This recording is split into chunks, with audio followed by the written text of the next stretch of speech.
क्या था। अब कोई बोलेगा नहीं, मुझे नहीं बोलना पड़े, बात मत करो, ये ना सोचे कि सबको कुछ दिखाई नहीं दे रहा है। इसके ये गलत है अगर आप बात करते हो। आगे बात सुनिए, मुझे जितना इंटरप्ट करोगे आपका सिलेबस उतना ही डिले जाएगा। आगे ना बात समझिए। तो मानव जीनोम परियोजना के बारे में बात सुन लो भाई। SGP human genome project, short form में बोलते हैं एसजीपी। क्या था भाई इस परियोजना का उद्देश्य? इस परियोजना का उद्देश्य ये था कि मानव के जीनोम में जितने भी प्रकार के अनुक्रम है, जितने भी प्रकार की जीन्स है, उनका क्या कार्य है, कौन से अनुक्रम कौन से गुणसूत्र में उपस्थित है, पहले गुणसूत्र में कौन से है, दूसरे गुणसूत्र में कौन से अनुक्रम है, कौन कौन से जीन है, उन सबका पूरा यानी संपूर्ण अध्ययन जो है जीनोम का जितना संभव हो सकता है उतना संभव अध्ययन इस परियोजना का मुख्य उद्देश्य था। ठीक, ध्यान से सुनिएगा। अक्टूबर 1990 में शुरू हुई, 2003 में कंप्लीट हुई, यानी पूरे 13 साल चली है। लेकिन एक बात आपको बता दूं कि एक गुणसूत्र ऐसा था जिसका संपूर्ण मापन और जो अध्ययन है वो 2006 में कंप्लीट हुआ था, मई 2006। लेकिन आप कहीं उसका ज़्यादा गहराई से ज्ञान लगा जाओ और कहो कि सर 2006 में हुआ, तो बताओ अक्टूबर 1990 से लेकर 2006 ना, आपको ज़्यादा अपना ज्ञान नहीं लगाना, क्योंकि एनसीईआरटी ने कही है 2003 में कंप्लीट हो गया। बात क्लियर है सबको? वो तो पूछे कि ऐसा कौन सा गुणसूत्र था जो मई 2006 में कंप्लीट हुआ, तो वो था गुणसूत्र 1। ये बात क्लियर हुई सबको? अब ध्यान से सुनिएगा भाई। अक्टूबर 2003 में चालू हुआ, वो अक्टूबर 1990 में शुरू हुआ, 2003 में कंप्लीट हुआ, 13 साल। ये कहानी सबके दिमाग में फिट हो गई। फिर बाद में नेक्स्ट जो क्वेश्चन बनता है, किसने शुरू किया? US department of energy USDE और एक national institute of health NIH ने शुरू किया। फिर बाद में और बहुत सारे कंट्रीज और ट्रस्ट जो है वो ऐड होते गए, इसमें कंट्रीब्यूशन करते गए। ठीक, क्लियर? क्योंकि मानव हित के संदर्भ में यह परियोजना शुरू हो रही थी। आ गई बात समझ में? ये कहानी यहाँ तक पूरी हुई। तो 1990 में शुरू हुआ, 2003 में कंप्लीट हुआ, और मुस्कुराने की ऐसा क्या कम है जो छुपाए जा रहे हैं?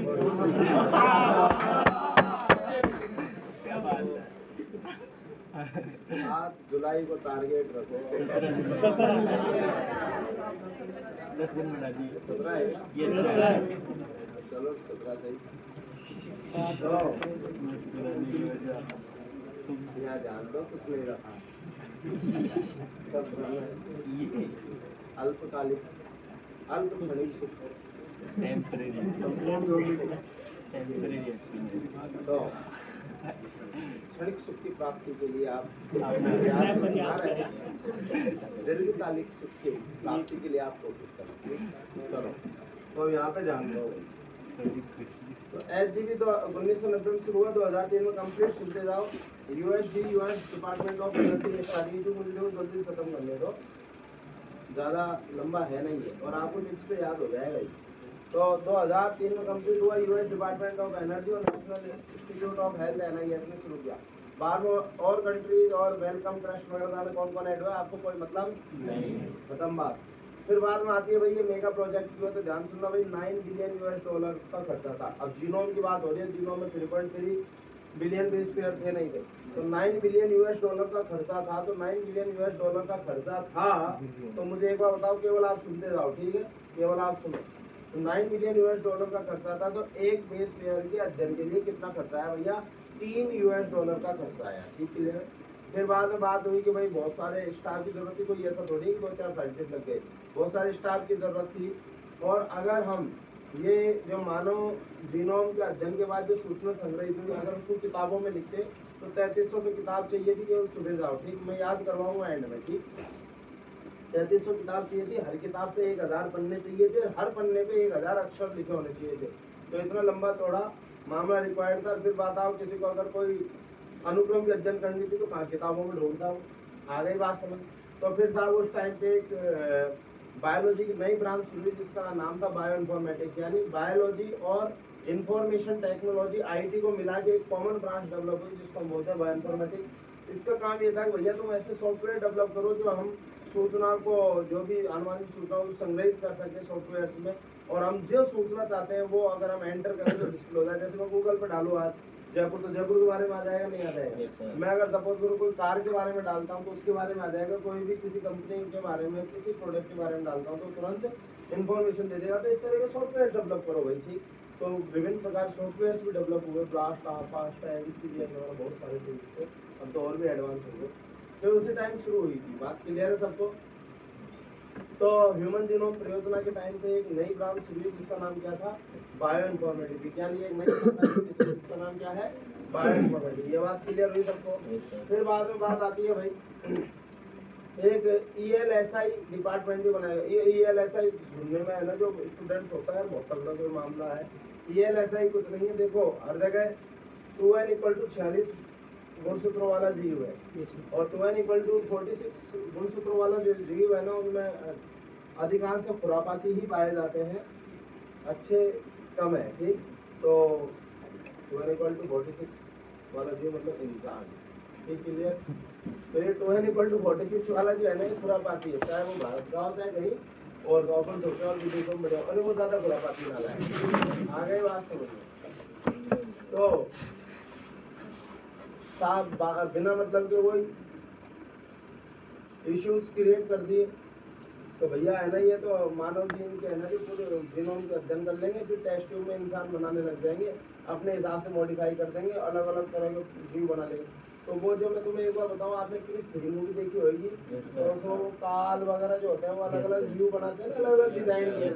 तो वो एक्चुअली वो जो वहाँ पे जो इश्यूज क्रिएट हुए थे ना, उसी को माइंड में लेके और जो प्रोड्यूसर था उसने वो मूवी बनाई थी। आगे बात समझिए, मान लो आपको, तो कहीं ना कहीं वो जो बातें हुई थी, ऐसे ऐसे बना लेंगे टेस्ट ट्यूब में इंसान, अरे ऐसा संभव नहीं है भाई।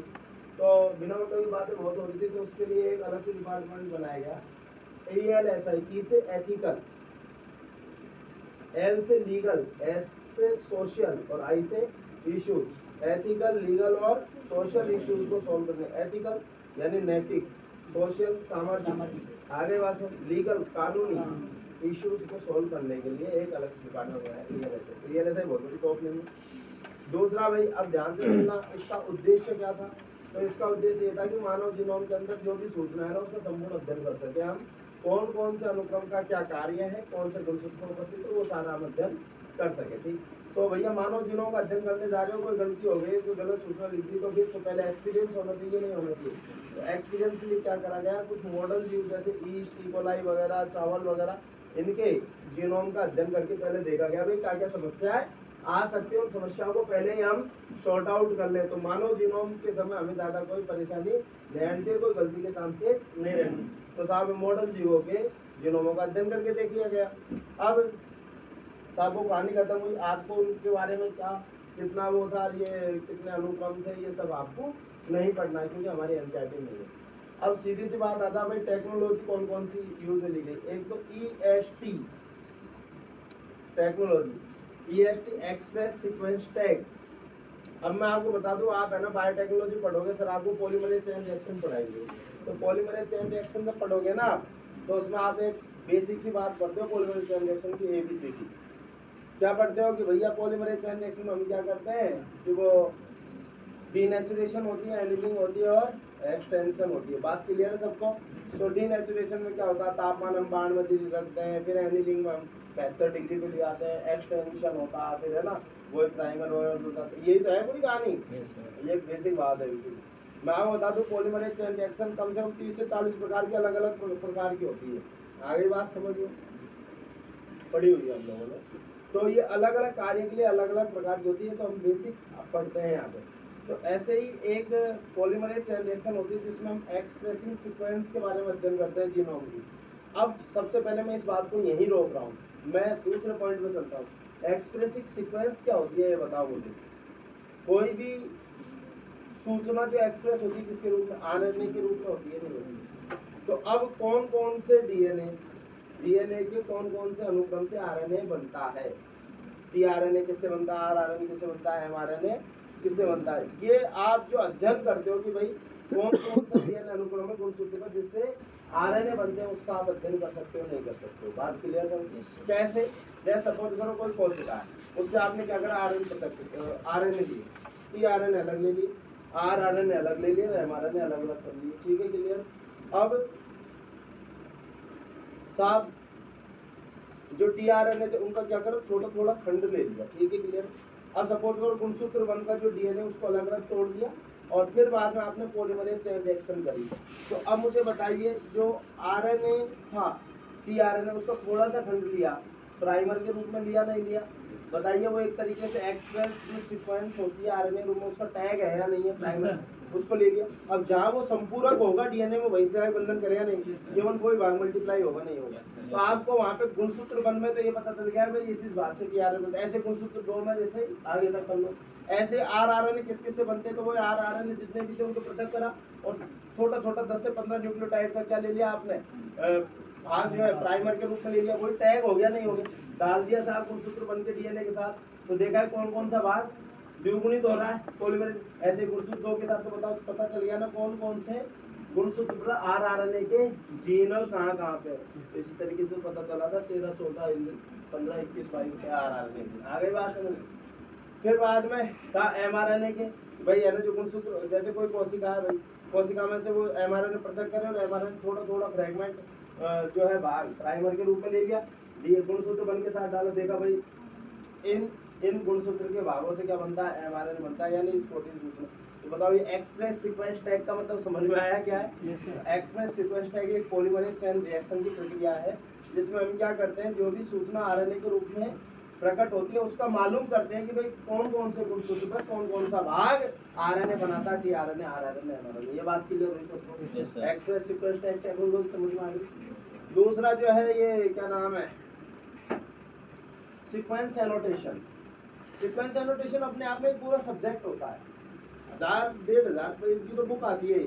आपको 2 ही लाइन में खत्म करना है सीक्वेंस एनोटेशन। तो मैं आपको पूरी ज्ञान की बात बता दूं एक मुद्दे की। सीक्वेंस एनोटेशन ये होती है, हमारे जीनोम में कौन कौन से अनुक्रम है, कौन कौन से गुणसूत्र पर, यानी जितने भी गुणसूत्र है उन पर कौन कौन से तो अनुक्रम है, पुनरावर्ती, आरएनए को कूट करने वाले RNA, T RNA, mRNA, are RNA, तो कौन कौन से अनुक्रम है, क्या उनका स्थान है, यानी कौन से गुणसूत्र पाए जाते हैं, उनका क्या कार्य है, इन सब का अध्ययन जो होता है उसको हम बोलते हैं सीक्वेंस एनोटेशन। तो बोलने के लिए तो शुरू से बोल दी, लेकिन अध्ययन करने में तो बहुत टाइम लगता है, नहीं लगता है? तो वो सारी चीज़ें हम डिटेल में पढ़ते हैं। ठीक, क्लियर? आगे बात समझ। तो sequence annotation, express sequence tag समझ में आई नहीं है, बोलो। अब दूसरी बात सुनो भाई, यहाँ तक याद हो गया सबको? भैया कब शुरू हुआ? 1990 में शुरू हुआ, 2003 में खत्म हुआ। ठीक, किसने शुरू किया? US department of energy, USD, और NIH, national institute of health. $9 billion खर्चा है एक बेस पेयर के लिए, 3300 पुस्तक चाहिए थी, प्रति पुस्तक 1000 पेज है, प्रत्येक पेज पे 1000 अक्षर। ठीक, क्लियर? नई ब्रांच डेवलप हुई, कौन सी भाई? बायोइन्फॉर्मेटिक्स। ठीक, दूसरा मॉडल जीवों के जीनोम का अध्ययन करके देखा है, वो तो गलती हो तो यहीं पे बोले, हम उसी को कैसे पार पाना उस गलती से वो हम सीख लिए। उद्देश्य यही है कि भाई सारे जीनोम, जो भी जीनोम में जो भी डीएनए है, जहाँ भी अनुक्रम है, उन सबका अध्ययन करना। ठीक, और फिर बाद में आपकी ये आती है बात, क्या नाम है, टेक्नोलॉजी। एक तो EST, एक्सप्रेस सीक्वेंस है, उसके द्वारा जो भी अनुक्रम जीनोम में आरएनए के रूप में अभिव्यक्ति दर्शाते हैं, यानी कौन कौन से भाग से आरएनए बनता है उनका मालूम है। सीक्वेंस एनोटेशन क्या है? हमारे जीनोम में जितने भी अनुक्रम है, किस अनुक्रम का क्या तो स्थान है और क्या कार्य है, ये निर्धारित करना है सीक्वेंस एनोटेशन। ये बात क्लियर हुई सबको? अब साहब आप अगर सपोज करो पॉलीमरेज, जैसे अब गुणसूत्र है, अब एक गुणसूत्र का जो डीएनए बताओ वो बहुत बड़ा होगा, है या नहीं? तो अब सपोज करो आप उसके अगर खंड करते हो तो बताइए, बड़े बड़े खंड होंगे। तो पॉलीमरेज चेन रिएक्शन की एक लिमिटेशन है, क्या है कि वो बहुत बड़े खंड को मल्टीप्लाई नहीं कर सकती, द्विगुणन नहीं कर सकती, छोटे छोटे खंडों का ही द्विगुणन कर सकती है। बात क्लियर हो? ये PCR सब करे हुए हैं हमने, हमारे जो MSc M.Tech है ना, तो बहुत सिंपल प्रक्रिया होती है, कोई बहुत बड़ी चीज़ है नहीं है। आज की डेट में सिंपल है, पहले थी मशीन में डाल दो, सारा माल मसाला अपने आप हो जाएगा, डिस्ट्रीब्यूट करता है। ठीक, तो पॉलीमरेज चेन रिएक्शन की तो लिमिटेशन है भाई, तो इसलिए साहब क्या हुआ कि कुछ वेक्टर्स रिक्वायर्ड होते हैं। कौन से वेक्टर भाई? तो ध्यान से सुनना आप, जैसे आप CBR 322 की बात करो, प्लाज्मिड बॉलिवर रॉड्रिगेज 322 नंबर का उस टाइम में डेवलप हुआ। पक 18 pUC 19 plasmid university of California 18वें नंबर का 1900 है ना। दूसरा ये कॉस्मिड वगैरह, इनमें लिमिटेशन क्या है कि बहुत बड़े डीएनए को ग्रहण नहीं कर सकते, छोटे ही डीएनए को ग्रहण कर सकते हैं। तो फिर बाद में और भी प्लाज्मिड बनाए गए, जैसे bacterial artificial chromosome. Bacterial artificial chromosome में ध्यान सुनना चाहिए। सपोज करो ई कोलाई है, बताओ 4.6 पे रहा नहीं, पता है क्या होता है बैक्टीरियल आर्टिफिशियल क्रोमोसोम क्या है? एक्चुअली जो प्लाज्मिड जो वेक्टर बना रहे हैं उसमें बैक्टीरिया का जो ओरिजिन ऑफ रेप्लिकेशन उसको उठा के और उस प्लाज्मिड में लगा दिया। अब वो ओरिजिन ऑफ रेप्लिकेशन लगा दिया, बताओ उस बैक्टीरिया के अंदर जाके मल्टीप्लाई कर लेगा नहीं करेगा? तो कोई भी जिस वेक्टर का, जिस होस्ट का वेक्टर उसका ओरिजिन ऑफ रेप्लिकेशन होना चाहिए उस वेक्टर में, तभी तो जाके हो जो जिस भी जीव में स्थान है उसी में तो द्विगुणित हो पाएगा। बोलो आया ना?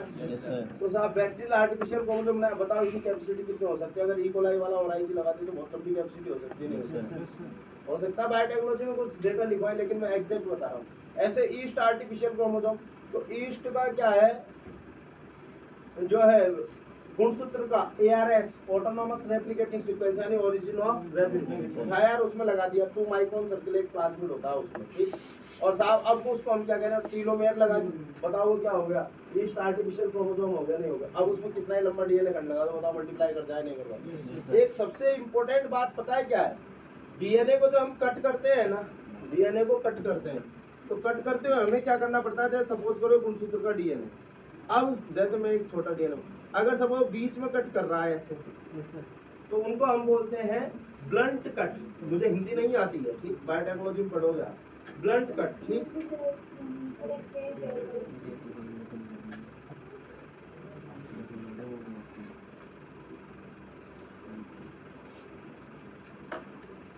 देखो जैसे देखो GAATTC, अगर मैं फॉर एग्जांपल ऐसे ही समझा रहा हूँ ना,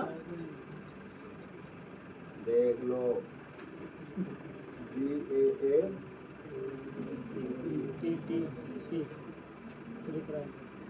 अगर सपोज करो बीच में से कट करे, प्लीज देखिए, बताओ GAATTC, आगे बात समझ में? बताओ ये क्या हो गया? ब्लंट कट हो गया नहीं हो गया? बोलो। और एक होता है फॉर एग्जांपल स्टेगर्ड या कोहेसिव। तो कोहेसिव में क्या होता है? देखो जैसे GAATTC, आगे बात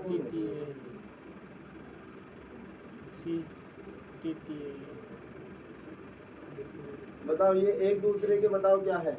ओवरलैपिंग एंड्स है नहीं, कोहेसिव एंड्स बोलते हैं इनको। आगे बात समझ में? तो ये जो गुणसूत्र है ना, इसके डीएनए को पता है कैसे तोड़ेंगे? कोहेसिव एंड्स में तोड़ते हैं। आगे बात समझो कैसे? जैसे देखो ये इस तरीके से, क्लियर है सबको? जिससे क्या हो, ये देखो इसको ऐसे ओवरलैपिंग एंड्स में कट करते हैं। ये बात क्लियर हुई सबको? अब आपने वेक्टर से मल्टीप्लाई कर लिया, आगे बात समझो। अब साहब गुणसूत्र बन के जो गुणसूत्र एक के जितने भी डीएनए खंड थे उनको एक साथ मल्टीप्लाई कर दिया, एक अलग गुणसूत्र दो के अलग, तो हमें पता रहता है, वैज्ञानिक को पता रहता है। अब डीएनए सीक्वेंसिंग की जो प्रक्रिया है भाई, उस डीएनए खंड में कौन कौन से न्यूक्लियोटाइड है, बेस पेयर है, उनका क्या क्रम है, उसके लिए एक मेथड डेवलप किया फ्रेडरिक सेंगर ने, और वो एंजाइमेटिक मेथड। 2 मेथड होते हैं भाई डीएनए सीक्वेंस, एक होता है एंजाइमेटिक मेथड और एक होता है केमिकल। एंजाइमेटिक मेथड जो दिया था, एंजाइम यूज में लेते हैं हम उसमें, अब ये तो सब आपके साथ डिटेल है नहीं, आगे बात समझते हैं। एंजाइम यूज में लेते हैं और वही आपके जो ये पॉलीमरेज चेन रिएक्शन पे बेस्ड मेथड है। और एक एंजाइमेटिक मेथड होता है, वो केमिकल मेथड होता है जो मैक्सम एंड गिलबर्ट ने दिया था।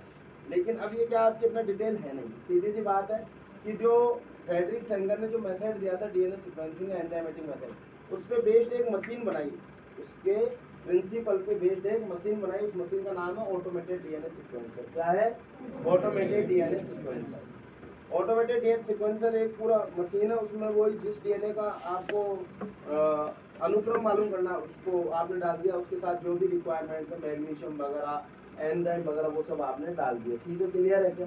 आई बात समझ में? दूसरा जो ये होता है ना, क्या नाम है आपका, क्लीनो फंड, जिसमें पॉलीमरेज और प्रूफ रीडिंग एक्टिविटी थी, वो डाला जाता है एग्जाम। ठीक है, ठीक है। तो साहब वो हमने मशीन में डाल दिया, ऊपर कंप्यूटर मशीन लगी रहता है डिस्प्ले पे, मशीन में डाला, कुछ समय पश्चात वो क्या करेगा, ऑटोमेटिकली आपको कुछ नहीं करना है, अनुक्रम दे देगा कि ये अनुक्रम है इसके अंदर। आ गई बात समझ में? बोलो हाँ या ना?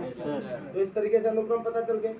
और ये जो फ्रेडरिक सेंगर है ना, उन्होंने प्रोटीन में कौन कौन से एमिनो एसिड अनुक्रम एमिनो एसिड उपस्थित है वो भी अध्ययन के लिए, सीक्वेंसिंग के लिए मेथड दिया था। तो दो मेथड दिए थे, डीएनए सीक्वेंसिंग का मेथड दिया और प्रोटीन सीक्वेंसिंग। तो ऐसा कौन सा एक ही वैज्ञानिक है पूरी बायोलॉजी में आपके 12वीं तक, है ना, जिसको 2 नोबेल प्राइज मिले, वो है फ्रेडरिक सेंगर। एनसीईआरटी मेंशन है ये बात, है ना, क्या कि भाई इन्होंने प्रोटीन सीक्वेंसिंग मेथड भी दिया और डीएनए। तो प्रोटीन सीक्वेंसिंग मेथड के लिए नोबेल पुरस्कार मिला और प्रोटीन सीक्वेंसिंग के लिए भी मिला। ठीक है, क्लियर है क्या? आगे बात, तो ऐसा एक ही वैज्ञानिक पूरी बायोलॉजी 11वीं 12वीं तक आपके सिलेबस में जिसको 2 नोबेल प्राइज मिले, वो है फ्रेडरिक सेंगर। चिंता मत करो, मैं लिखाऊंगा। बात क्लियर है सबको?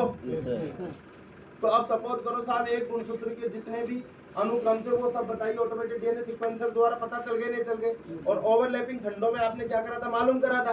तो मुझे एक बार बताओ भाई, सॉफ्टवेयर होते हैं सब कुछ, वो सॉफ्टवेयर क्या करेगा बताइए। सपोज करो ये एक अनुक्रम है, अब ये अनुक्रम के बताओ ओवरलैपिंग बताओ, दूसरा अनुक्रम है या नहीं है, बोलो है ना?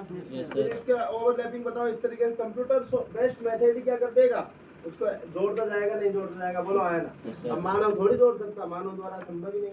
तो इस तरीके से बताओ, एक गुणसूत्र के जितने भी अनुक्रम थे पूरा पता चल गया, नहीं चल गया, बोलो है? क्या सीक्वेंसर क्या नहीं, आप कंप्यूटर में डालो, इन्फॉर्मेशन सारी आपके सामने डिस्प्ले होगी। बात क्लियर है सबको? तो कैसे डीएनए सीक्वेंसिंग होती है समझ में आई? जितने भी गुणसूत्र, मानव में कितने प्रकार के गुणसूत्र होते हैं? 24, 22 ऑटोसोम, एक एक्स और एक वाई। तो जितने 24 गुणसूत्र में उसका सबका अध्ययन 2003 तक कंप्लीट हो गया था। केवल एक क्रोमोसोम 1 का जो है वो कंप्लीट हुआ था मई 2000 में। बात क्लियर है सबको? यहाँ तक समझ में आई? अब जो मैं बात बोल रहा हूँ वो इम्पोर्टेंट है, एक एक पॉइंट समझते जाना। मानव जीनोम में बताइए कितने क्षार युग्म होते हैं? 3.3 × 10⁹ होते हैं। ये तो आपको ध्यान रखना ही रखना, लेकिन एक दूसरा डेटा बताओ, 3164.7 मिलियन बेस पेयर। तो बात एक ही था, अगर उसको हम बिलियन में करेंगे तो वो आगे पॉइंट ले जाएंगे। तो ये डेटा ध्यान रखना, कितने? 3164.7 मिलियन बेस पेयर। यहाँ पे गलत लिखा हुआ न्यूक्लियोटाइड बेसिस, लेकिन गलत है। आप क्या करोगे? Base pair. आ गई बात? मानव के जीनोम में अलग अलग ज्ञान लगा रहे थे सब, इतने जीन होते हैं, इतने जीन होते हैं, लेकिन जब अध्ययन किया गया तो 30,000 जीन पाए जाते हैं। कितने? 30,000। और अगर एवरेज सीक्वेंस देखें हम, तो एवरेज जो लंबाई अगर देखें तो 3000 आती है। अब मैं नहीं कह रहा हूँ हर किसी की 3, मैं तो एवरेज बता रहा हूँ। आगे जैसे मानव की लंबाई मैं कहूँगा एवरेज 5.5 है, अब हो सकता है कोई 6 फीट का भी और कोई 4 फीट का भी हो। आ गई बात? मैं तो एक एवरेज बोल रहा हूँ। आ गई बात? तो 30,000 जीन है, मुंह के साथ हटाओ। और एक जीन में अगर हम देखें भाई, जितने जीनों में जो क्षार युग्म प्रेजेंट है, तो एक जीन का एवरेज कितना आता है? 3000। सबसे लंबा जो जीन है वो है डिस्ट्रोफिन जीन, दिखाया हुआ है 2.4 मिलियन बेसेस होते हैं, एक्स गुणसूत्र पर उपस्थित होता है। आ गई बात समझ में? सबसे छोटा जीन होता है TDF जीन या SRY जीन, वाई गुणसूत्र पर 14 बेस पेयर का ही होता है। कितने का? 14 बेस पेयर। मानव का जितना भी जीनोम, हम संपूर्ण जो मानव है बताओ 99.9% समान है। डीएनए फिंगरप्रिंट बताया मैंने आपको। केवल 0.1% की भिन्नता 3 × 10⁶ आ गई बात समझ? केवल इसकी भिन्नता है, नहीं तो और पूरा 99.9% समान। अब तक जो खोजे गए जीन है 50% से ज्यादा का तो कार्य ही ज्ञात नहीं है। मानव जीनोम में जितने भी जीन है उसमें से 50% का तो कार्य ही ज्ञात नहीं है। बात क्लियर है सबको? अब बात आती है भाई, हमारे जीनोम का कितना प्रतिशत भाग जो है वो प्रोटीन को कोड करने की सूचना रखता है? पूरे जीनोम देखें तो 2% से भी कम, यानी इसका मतलब 98% से ज्यादा भाग जो है वो नॉन कोडिंग है या नहीं है। आ गई बात समझिए? तो इसका मतलब बताओ, हमारे जीनोम का अधिकांश भाग पुनरावर्ती अनुक्रमों से बना हुआ है। कुछ मॉडरेटली और कुछ हाईली। तो पुनरावर्ती अनुक्रमों से बना हुआ है, और ये पुनरावर्ती अनुक्रम बताइए उद्विकास को दर्शाते नहीं दर्शाते। हो सकता है कहीं तो कभी कोई जीन जो है वो जो अनुक्रम आज पुनरावर्ती है काम का नहीं है, पहले कोई काम होता हो धीरे धीरे वो निष्क्रिय होता गया हो, और अब किस जीव में मिलता है, शुरुआत में भाई एक कोष की यूकेरियोट किसमें मिलता है, फिर बाद में बहुकोष की यूकेरियोट किसमें मिलता है, तो उद्विकास के अध्ययन में सहायक है नहीं। दूसरा, गुणसूत्र की संरचना कैसे कैसे परिवर्तित हुई उसमें प्रकाश डाल सकता नहीं डाल सकता है, कैसे परिवर्तन आए उद्विकास के दौरान वो सारे अध्ययन कर सकते हैं नहीं कर सकते। तो बताओ पुनरावर्ती अनुक्रम किसके अध्ययन में सहायक है, उद्विकास। गुणसूत्र में क्या परिवर्तन हुए, संरचना में, आगे बात, और उद्विकास के दौरान क्या परिवर्तन आए। ठीक है, क्लियर। हमारे जीनोम में जितने भी मानव है 1.4 मिलियन 1.4 मिलियन पोजीशन ऐसी है जहाँ पे केवल एक एक बेस पेयर का डिफरेंस है। जैसे अब जरूर नहीं है मेरे रिस्क पूरा है ना 1.4 मिलियन है, मेरे रिस्क 1. हो सकता है मेरे कुछ पोजीशन पे इनके कुछ पोजीशन पे आपस में, लेकिन ऐसे 1.4 मिलियन पोजीशन ऐसी देखी गई है अलग अलग सैंपल लेके तो एक बेस पेयर डिफरेंस। जैसे आपको बताओ सिकल सेल एनीमिया लेंगे, बताओ एक ही बेस पेयर का डिफरेंस है नहीं कुछ, आगे बात समझ में। तो केवल एक सिंगल बेस पेयर का डिफरेंस है। तो बताओ एक सिंगल न्यूक्लियोटाइड की बहुरूपता आ रही है नहीं आ रही, उसको बोलते हैं SNP। कितने SNP है, 1.4।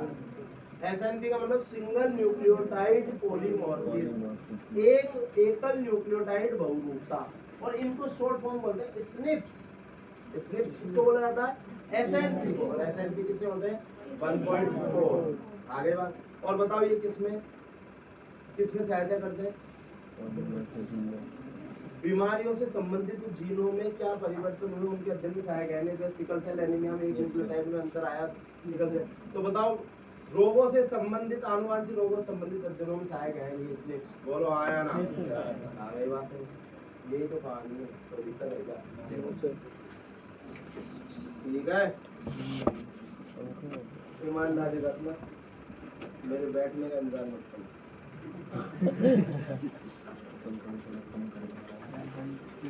देखो भाई, परियोजना वर्ष 1990 में प्रारंभ हुई। जो जो अंडरलाइन कर रहा हो पढ़े जाओ। यूएस के ऊर्जा विभाग, राष्ट्रीय स्वास्थ्य संगठन,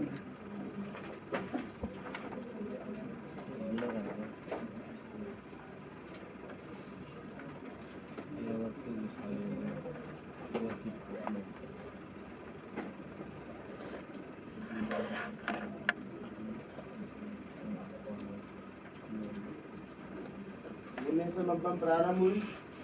USD और नेशनल इंस्टीट्यूट ऑफ लिखना तो है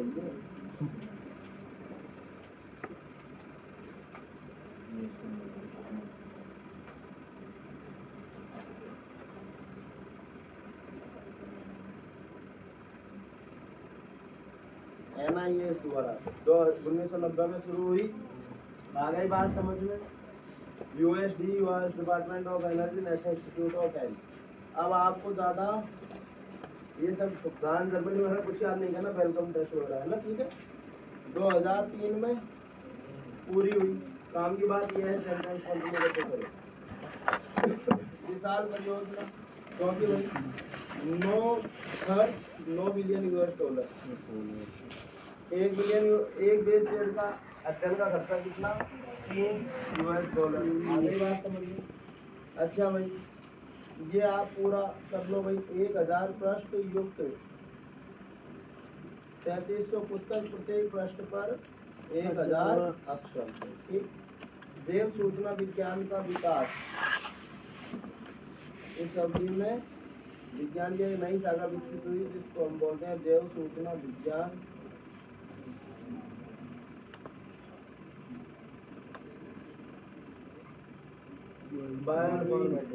आ गई बात समझ में। तो विज्ञान की एक नई शाखा विकसित हुई, कौन सी थी भाई, HGP के उद्देश्य का कतई कोई मतलब नहीं है इसमें, ये सब बिना मतलब की बात है। ELSI क्या है भाई, एथिकल, बड़ी समस्या है, एथिकल वेल।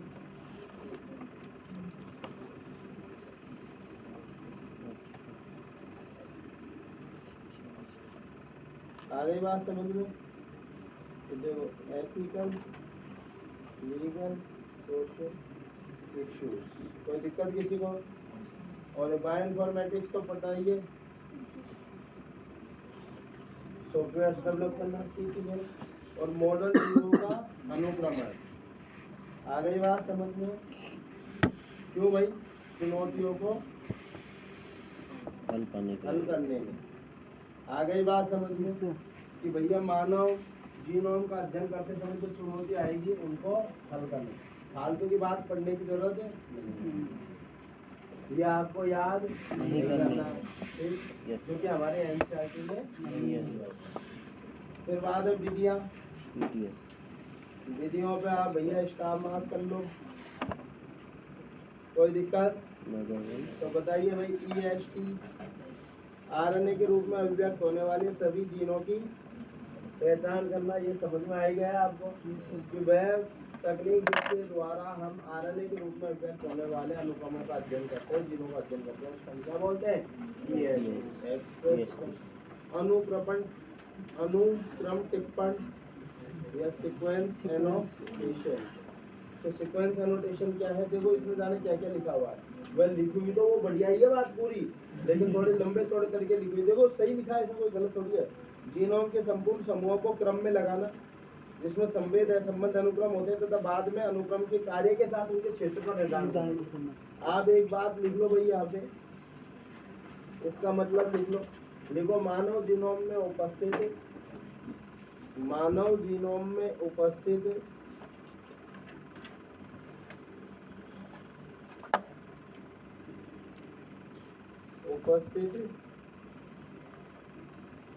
सभी अनुक्रमों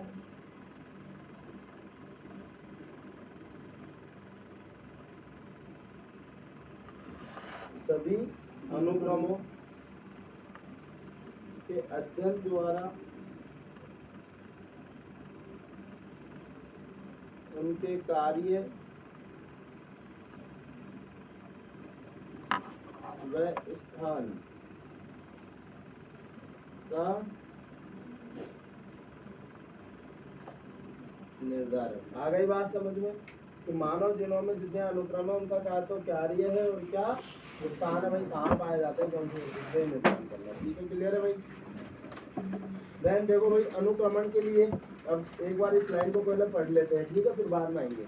अनुक्रमण के लिए प्लीज देखिए, अरे क्या बात कर रहे हो। अनुक्रमण के लिए कोशिका में संपूर्ण डीएनए पृथक करते हैं, इसे अपेक्षाकृत छोटे आकार के यादृच्छिक यानी रैंडम खंडों में बदलते हैं। ध्यान रहे डीएनए बहुत लंबा बहुलक है, डीएनए के बहुत लंबे खंडों के अनुक्रमण तकनीक की सीमाएं होती हैं। तो विशिष्ट भागों का प्रयोग कर उपयुक्त पोषी, जिसमें भी वेक्टर ट्रांसफर करेंगे, उसमें आ गई बात समझ में? तो विशिष्ट भागों का प्रयोग कर, भाग समझ गए? वेक्टर का बताइए पोषी में क्या क्या रहता है? यह वेक्टर और यह है पोष में क्लोन क्या रहता है? अब क्लोनिंग के परिणाम स्वरूप डीएनए के प्रत्येक खंड का विस्तार होता है जिसकी आसानी लगाया जाए। अब सामान्यतः जो प्रयुक्त होने वाले जो होस्ट है वो कौन है बताओ? बैक्टीरिया आर्टिफिशियल क्रोमोसोम किसमें डालेंगे? बैक्टीरिया में। ईस्ट आर्टिफिशियल क्रोमोसोम किसमें डालेंगे? ईस्ट में। तो भैया पोषित हो गई जीवाणु में ईस्ट, और इनके जो वाहक यानी बैक्टीरिया कौन? BAC and YAC. Bacterial artificial chromosome and ये तो जानते हो आप।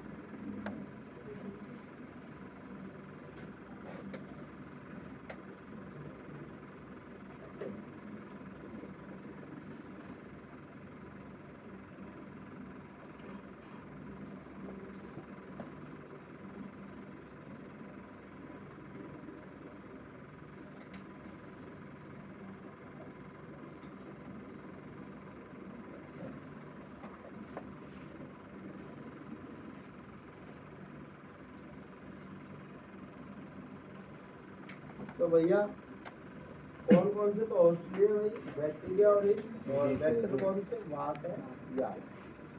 क्लियर है सबको? देन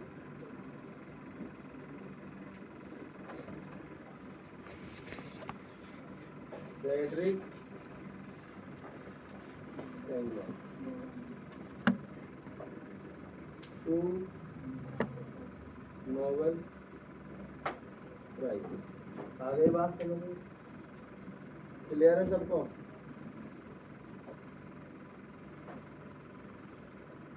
डीएनए सीक्वेंसिंग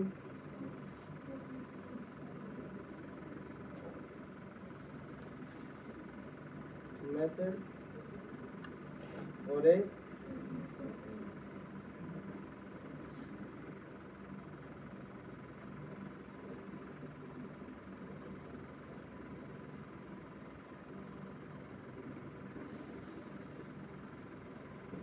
आ गई बात समझ में?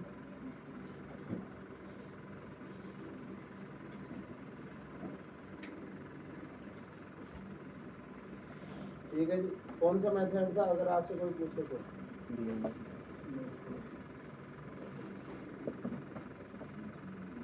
एंजाइमेटिक मेथड यानी एंजाइम का उपयोग कर। तो दो मेथड थे, केमिकल और एंजाइमेटिक है। तो देखो भाई, इसे जो फ्रेडरिक सेंगर का जो डीएनए सीक्वेंसिंग मेथड था उस पर आधारित एक मशीन का निर्माण किया गया। उस मशीन को हम क्या बोलते हैं? डीएनए अनुक्रम ऑटोमेटेड डीएनए सीक्वेंसर। ये देखो ना, मशीन से लगी हुई है, ऐसे पूरा डिस्प्ले हो जाता है। जैसे ये डायग्रामेटिकली इंडिकेट करने की कोशिश की है, ऑटोमेटेड। ये मत सोचना कि मैं इस पीडीएफ को भिजवा दूंगा, मेरे पास भेजने कोई दुआ नहीं, सेव नहीं होती है, ठीक है? आया कोई मुझसे कहे सर वो आपने जो दिखाया था ना वो पीडीएफ आप भिजवा दो, इसमें कतई सेव नहीं होगी भाई। आगे बात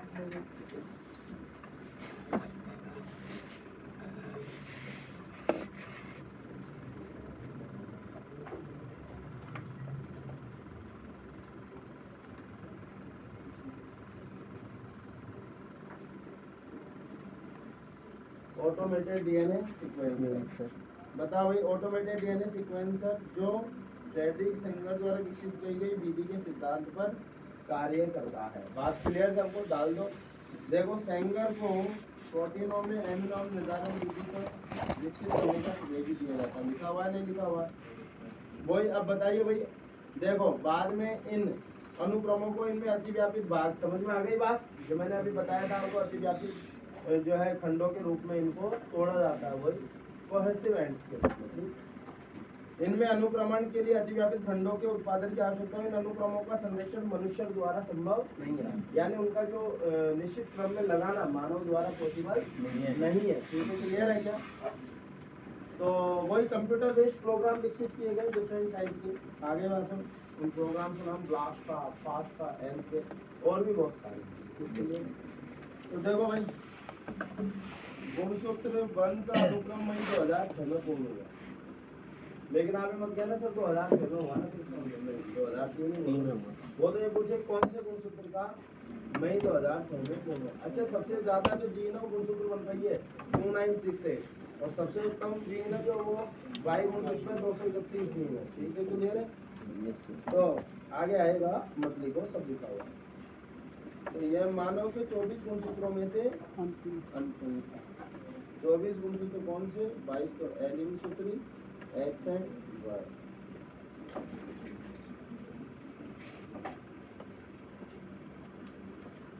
आ गई बात समझ में?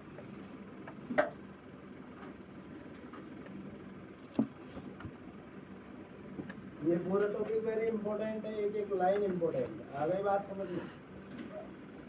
तो बताइए भाई, 3164 3164.7 न्यूक्लियोटाइड।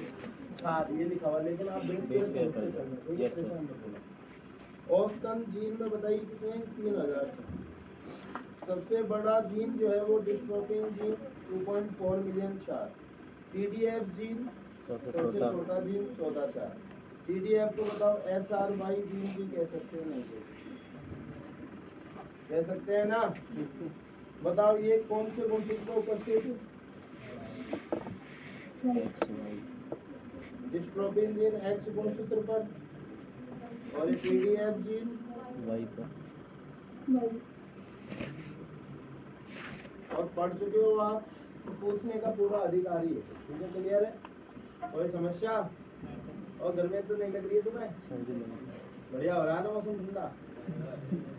कुछ ज़्यादा ही हो गया। दोनों गिलास इसमें ले लिया था।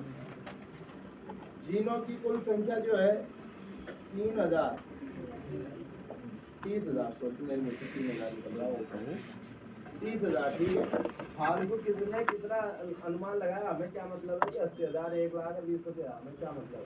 कुल मिलाकर कितने? 30,000 लगभग। बताइए सभी 99.9% न्यूक्लियोटाइड सब में समान होते हैं। और यही बात हम वहाँ पे पढ़ चुके हैं। डीएनए फिंगरप्रिंटिंग में केवल 0.1% का डिफरेंस है। बात क्लियर है सबको? अच्छा, खोजी गई 50% से अधिक जीनों का कार्य ज्ञात नहीं है। भैया देखो, अधिक है 50% से अधिक, से अधिक, से कम, है ना? इन सब चीज़ों का आप थोड़ा सा ध्यान रखिएगा। कोई दिक्कत किसी को नहीं ना? फिर बताइए 2% से भी कम जो है प्रोटीनों को कूट करता है। मैंने पूरे पे इम्पोर्टेंट लिख दिया, बार बार स्टार मार्क करने की जरूरत नहीं है। तो बताइए भाई, जीनोम 98% से अधिक नॉन कोडिंग है या नहीं है?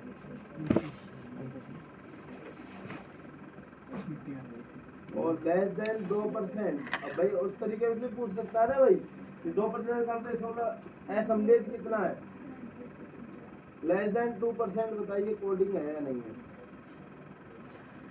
ये कोडिंग किसके संदर्भ में? प्रोटीन के संदर्भ में। तो इसका मतलब बताओ, पुनरावृत्त अनुक्रम मानव जीनोम का बहुत बड़ा भाग बनाते हैं, नहीं बनाते हैं? आ गई बात समझ में? Yes sir. क्लियर है सबको? Yes sir. कोई समस्या? बताइए पुनरावृत्त अनुक्रम क्या होते हैं? जो बार बार रिपीट होते हैं, खूब जानते हो आप। तो देखो भाई, पुनरावृत्त अनुक्रम दिए, इनका कोडिंग का कार्य ज्ञात है ही नहीं। तो बताइए, ये पुनरावृत्त अनुक्रम, ये गुणसूत्र की संरचना, गतिकी और गतिकी का मतलब है डायनेमिसिटी, परिवर्तन। यहाँ पे गतिकी जो लिखा हुआ है ना, एक्चुअली डायनेमिक्स लिखा हुआ है। डायनेमिक्स का मतलब परिवर्तन। बात क्लियर है सबको? ये डायनेमिक लिखा हुआ नेचर। तो डायनेमिक का मतलब यही तो है भाई, कैसे कैसे परिवर्तन आए। बात क्लियर सबको? दूसरा गुणसूत्र 1 पर सबसे अधिक जीन 2968 और y पर सबसे कम 231। बताइए लगभग 1.4 मिलियन स्थान ऐसे जहाँ पे एकल 4 भिन्नता पाई जाती है।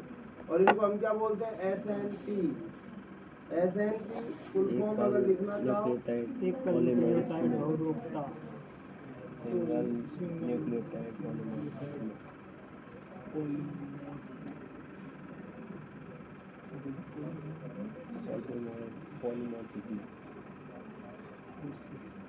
सिंगल न्यूक्लियोटाइड पॉलीमॉर्फिज्म, जिन्हें हम स्नेप्स भी कहते हैं, नहीं कहते हैं? और बताओ भाई, ये किससे संबंधित है भाई? यह सूचना रोग से संबंधित अनुक्रमों तथा मानव इतिहास को खोजने में सहायक। बात क्लियर है सबको? तो देखो ध्यान से सुनना क्या क्या बात है। एक तो यह है कि बताइए कौन से अनुक्रम, गुणसूत्र, संरचना, गतिकी, विकास और प्रकाश डालते हैं। वो तो हो गई भाई पुनरावृत्त। लैंग्वेज बेस्ड जाना आपको। ऐसे कौन से अनुक्रम है, कौन सी सूचना है जो रोगों से संबंधित तथा मानव इतिहास को खोजने में अध्ययनों में सहायक? तो वो है SNP 1.4 मिलियन पोजीशन। ठीक।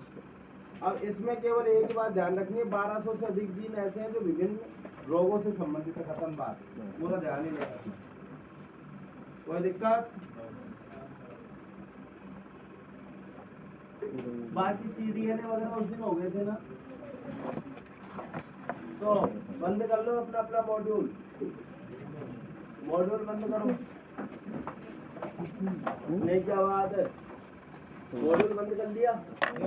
आप ध्यान से सुनना, मैं फिर दोबारा रिपीट करवा रहा हूँ। मैं तीसरी बार रिपीट कर रहा हूँ। HDP शुरू हुआ 1990 में, आप अपने मन में बोलते रहना। कंप्लीट हुआ 2003 में। स्टार्ट किया US department of energy and national institute of health, USD NIH। जितने पॉइंट बोल रहा हूँ उससे बाहर क्वेश्चन नहीं पूछेगा, ये और बोल दे रहा हूँ। ठीक है, मेगा प्रोजेक्ट था भैया। क्योंकि 9 बिलियन यूएस डॉलर का खर्चा है एक बेस पेयर के अध्ययन के लिए, 3 यूएस डॉलर का खर्चा है। अगर किताबों में लिखते तो 3300 की किताब, प्रति किताब 1000 पृष्ठ और प्रत्येक पृष्ठ पर 1000 अक्षर। इसी समय में एक नई विज्ञान की शाखा विकसित हुई जिसको हम बोलते हैं बायो इन्फॉर्मेटिक्स या जैव सूचना विज्ञान, यानी जैव सूचना विज्ञान इंफॉर्मेशन टेक्नोलॉजी और बायोलॉजी की एक मिक्स ब्रांच है, जिसका काम था विभिन्न प्रकार की सॉफ्टवेयर डेवलपमेंट, अध्ययन को आसान बनाने के लिए। ठीक, उद्देश्य क्या था? उद्देश्य ये था कि संपूर्ण अध्ययन कर सकें। एक ELSI ethical legal social issue solve करने की एक कमेटी, मॉडल जीवों के जीनोम का अध्ययन किया गया जिससे कुछ चुनौतियों को पहले ही हल कर सके। फिर बाद में आती है भाई टेक्निक, एक तो EST जिसके द्वारा RNA के रूप में प्रकट होने वाली अनुक्रमों का अध्ययन, और सीक्वेंस एनोटेशन, हमारे जीनोम में जितने अनुक्रम हैं उनके क्या जो कार्य क्या विस्तार है, ठीक है, उसका अध्ययन। ठीक है, फिर बाद में वो ओवरलैपिंग अतिव्यापी खंडों के रूप में पृथक किया। सामान्य जो फोसिल लिए गए वो थे जीवाणु और ईस्ट, और जो वेक्टर थे वो थे ईस्ट आर्टिफिशियल क्रोमोसोम और बैक्टीरियल आर्टिफिशियल क्रोमोसोम। बात clear sir? Automated DNA sequencer जो कि फ्रेडरिक सेंगर के डीएनए सीक्वेंसिंग मेथड सिद्धांत पर कार्यरत होता है, और फ्रेडरिक सेंगर को 2 नोबेल प्राइज मिले, प्रोटीन सीक्वेंसिंग मेथड लिए, डीएनए सीक्वेंसिंग मेथड के लिए। ठीक है, क्लियर? और अतिव्यापी खंडों को कंप्यूटर सॉफ्टवेयर की सहायता से हम निर्धारित क्रम में जोड़ सकते हैं, पूरे गुणसूत्र के अनुक्रमों का पता चल सकता है। ये बात क्लियर हुई सबको? जितने भी मानव के 24 गुणसूत्र, 22 ऑटोसोम्स, 1 XY, उनमें केवल एक क्रोमोसोम बनी ऐसा था जिसका मई 2006 में सीक्वेंसिंग कंप्लीट हुई, अध्ययन कंप्लीट हुआ। ये भी बात क्लियर होगी। अब बात आती है भाई इसका क्या क्या निष्कर्ष निकला। 316.7 मिलियन न्यूक्लियोटाइड और 3.3 बिलियन प्रोटीन। ठीक है, प्रत्येक जीन में एवरेज औसतन 3000 बेस पेयर होते हैं। सबसे बड़ा gene dystrophin gene 2.4 million bases X chromosome पे, और सबसे छोटा जीन है TDF SRY gene 14 base pair Y chromosome. 30,000 जीनों की खोज हुई। 99.9% जो है हमारा जीनोम सेम है, केवल 0.1% डिफरेंस है। 50% से अधिक जीनों का तो कार्य ही ज्ञात नहीं। ठीक, कोड प्रोटीन को कोड करने वाली जो सूचना वो 2% से भी कम है, यानी 98% से अधिक तो नॉन कोडिंग। हमारा जीनोम का अधिकांश भाग पुनरावृत्ति अनुक्रमों से बना होता है जो गुणसूत्र अध्ययन, गतिकी और विकास पर प्रकाश डालते हैं। ठीक है, क्लियर है? सबसे ज़्यादा जीन जो है क्रोमोसोम 1 पर 296, सबसे कम जीन जो है वो क्रोमोसोम 5 पर 231 जीन उपस्थित होते हैं। ठीक है, क्लियर है भाई? दूसरा, हमारे जीनोम में 1.4 मिलियन लोकेशन ऐसी है जगह जहाँ पे सिंगल न्यूक्लियोटाइड का अंतर पाया जाता है, उनको बोलते हैं सिंगल न्यूक्लियोटाइड पॉलीमॉर्फिज्म SNP या SNPs। और ये क्या करती है भाई? रोगों से संबंधित जीनों और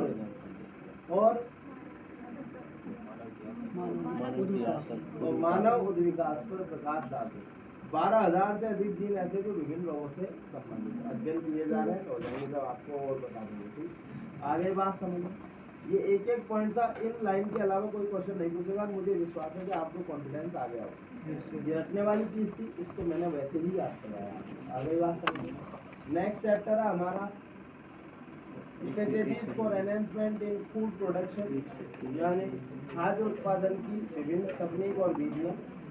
दूसरा, इसका आधा पार्ट जो है वो जूलॉजी में है, और आधा पार्ट बॉटनी में, एनिमल हस्बेंड्री वाला पार्ट जो है वो जूलॉजी में आएगा। ठीक है भाई? और जब ये है क्या नाम है, प्लांट ब्रीडिंग वाला जो है वो, अब मैंने आपको प्लांट ब्रीडिंग पढ़ाई थी, आर्टिफिशियल हाइब्रिडाइजेशन। बताओ सर क्या क्या करते हैं ये बताओ जल्दी से, बोलो यार, कुछ बोलते जाओ, जैसा मन में आया बोलो।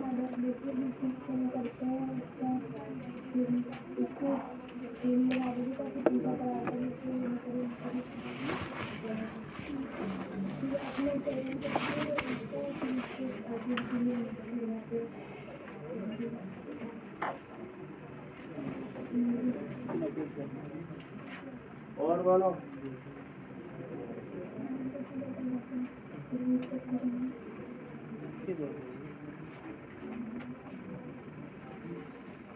देखो मैंने है ना देखा था अभी, है ना, लेकिन अब मुझे नहीं मिल रही प्लांट ब्रीडिंग वाली।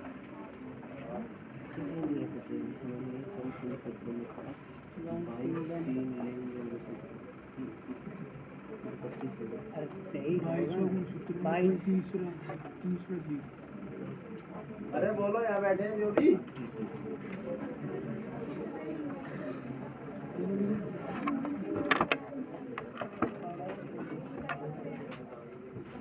अरे भैया प्लांट ब्रीडिंग हम क्या कर रहे थे, सिंपल सी बात है।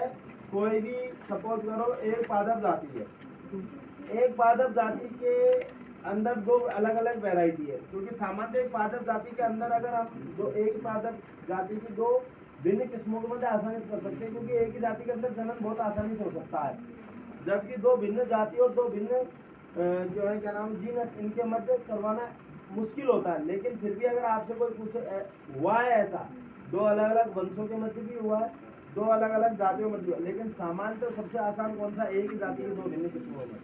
तो मैं जो बोलूँ उसको ध्यान से सुनना। एक ही जाति की दो अलग अलग किस्में, सपोज करो एक में तो है ना उत्पादन ज्यादा, एक जो है उत्पादन कम है, लेकिन जिसमें उत्पादन ज्यादा है वो रोग के प्रति संवेदी है, जबकि जिसमें उत्पादन कम है वो रोग के प्रति प्रतिरोधी।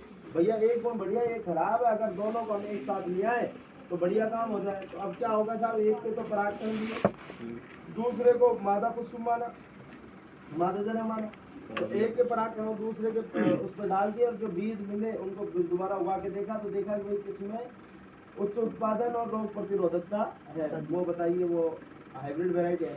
तो ये जो हाइब्रिड वैरायटी है बताओ, इसका आनुवांशिक सूचना में परिवर्तन हुआ नहीं हुआ? अरे दो अलग अलग जनकों का आनुवांशिक पदार्थ एक साथ आया नहीं आया? तो बताइए भाई आनुवांशिक रूप से ये क्या हुई, इम्प्रूव हुई नहीं हुई? तो आप प्लांट ब्रीडिंग करते हो तो जो नई आपको किस्म प्राप्त होगी उसमें आनुवांशिक परिवर्तन होगा नहीं होगा? क्योंकि अलग अलग दो जनकों के जीनोम एक साथ आएंगे नहीं आएंगे? अरे जब तुम पैदा हुए तो तुम्हारे माँ बाप का जीनोम आया नहीं आया? कुछ परिवर्तन है नहीं मम्मी पापा से, है ना? हमारे अंदर हमारे माँ बाप से परिवर्तन है नहीं, क्यों है? क्योंकि उन दोनों का आनुवांशिक पदार्थ है। हम एग्जैक्टली क्या आधे मम्मी जैसे आधे पापा जैसे है क्या? नहीं है। बात क्लियर है सबको? यस और नो?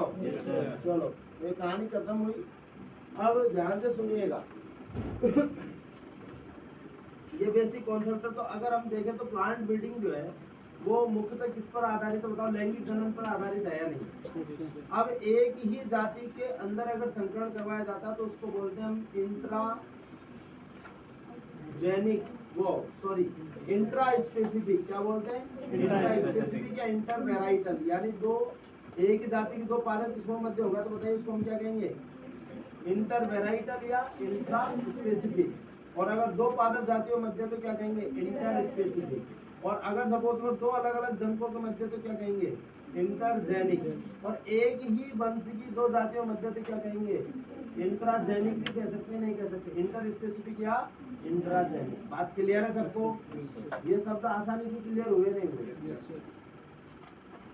किस्म क्या होती है बताओ? एक ही पादप जाति, जैसे गेहूं है, अब गेहूं में अलग अलग किस्म चलती है, क्यों भाई? जीनोम तो बताओ, जीन गुणसूत्र की संख्या वही है या नहीं? जीन भी वो की वही है, लेकिन बताइए फिर भी है ना जो उनमें अलग अलग लक्षण है, क्यों? जो सपोज, अब ध्यान से सुनना, कोई सपोज करो गेहूं पादप जाति का एक समूह है जिसमें कुछ एक विशिष्ट लक्षण आ रहा है, यानी उसमें कोई किसी जीन के जो युग्म विकल्प बताओ विशिष्ट प्रकार के है नहीं, तो वो एक किस्म हो गई नहीं हो गई? ऐसे कोई दूसरे जीन के कोई युग्म विकल्पियों का एक विशिष्ट प्रभाव उत्पन्न हो रहा तो बताओ वो क्या हो गई? एक किस्म हो गई नहीं हो गई? आ गई बात? तो आनुवांशिक रूप से भिन्न है या नहीं है? किस दृष्टि से? युग्म विकल्पियों की दृष्टि से। अरे मैं तुम्हें एक बात कहूँ, ब्लड ग्रुप जो जीनोटाइप है 6 प्रकार के होते नहीं होते? तो सपोज करो IA वाला एक किस्म हो गई, IAIB वाली एक किस्म हो गई, IBIB वाली एक किस्म हो गई। जैसे हमारे अंदर अगर हम करना चाहें तो समझने बात क्लियर हुई सबको? ऐसे ही तो है, जबकि जीनोम तो बताओ हमें समझ बराबर है या नहीं है? कोई दिक्कत किसी को? समझ में आई कहानी? कोई समस्या नहीं? किस्म का मतलब समझ। अब इम्पोर्टेंट बात पकड़ लो, यहाँ पे क्या आपका जो मॉड्यूल है ना मेरा भाई, उसमें कुछ चीज़ें कट कर रखी। और क्या हुआ कि किसी से कही गई कि यार अगर ये थोड़ी सी फालतू को बहुत सारी फालतू इनको हटा दो और थोड़ा थोड़ा देख लेना। तो इस दुनिया में आलसी क्या है, प्रचुरता है। उसने क्या करा, यहाँ से लेके यहाँ तक डिलीट कर दे भाई, ऐसे निशान लगा दिए। अब वो जो टाइप करने वाला उसे क्या पता होगा, फट फट डिलीट कर। तो हकीकत ये हुई कि NCERT की सूचना भी डिलीट हो गई। आ गए बात? तो और कुछ सूचना ऐसी है जो NCERT में है नहीं, लेकिन फिर मैं कहूँगा कि इसको आप गारंटी के साथ पढ़ लो। आगे बात सुनिए, ये थोड़ा सा आप ध्यान देना, तो आप परेशान मत हो ना, यहाँ पे कुछ अलग से मिलेगा आप लोग हमारे मॉड्यूल में नहीं, लेकिन वो एनसीईआरटी में लिखी हुई है और कुछ सूचना ऐसी जो एनसीईआरटी के अलावा भी मैं आपको बताऊंगा। आगे बात सुनिए, मैं कहूँगा भाई ये जरूर इन चैप्टर से एनसीईआरटी से बाहर क्वेश्चन नहीं आता। आगे के जितने भी चैप्टर सब एनसीईआरटी बेस्ड है, एनसीईआरटी बाहर नहीं आता। अब आपको ये कैसे याद करने हैं, कैसे समझने हैं, अब हम इस पर फोकस करेंगे क्योंकि यहाँ पे अब हमें याद करने वाली चीज। दूसरी बात, गारंटी के साथ ये चैप्टर आपको कंप्लीट हो जाएगा, टिप्स तो याद होगा ये मेरी गारंटी, अगर आप पॉजिटिवली इन्वॉल्व होके क्लास में बैठे रहोगे। सारे चैप्टर याद हो गए मेरी याद, लेकिन पॉजिटिवली इन्वॉल्व होना पड़ेगा और घर पर पढ़ना भी पड़ेगा, क्योंकि मैं तो आपको याद करने का तरीका बताऊंगा। हो सकता है आप घर पर नहीं पढ़े, 15-20 दिन बाद तो भूल जाओगे, क्योंकि पढ़ना तो पड़ेगा, ये चीज़ याद करने वाली है। आगे बात समझ गए? Yes sir. चलो, तो भैया ये इसका आधा पार्ट तो जूलॉजी में एनिमल हस्बेंड्री और प्लांट ब्रीडिंग जो है हमारे बॉटनी में।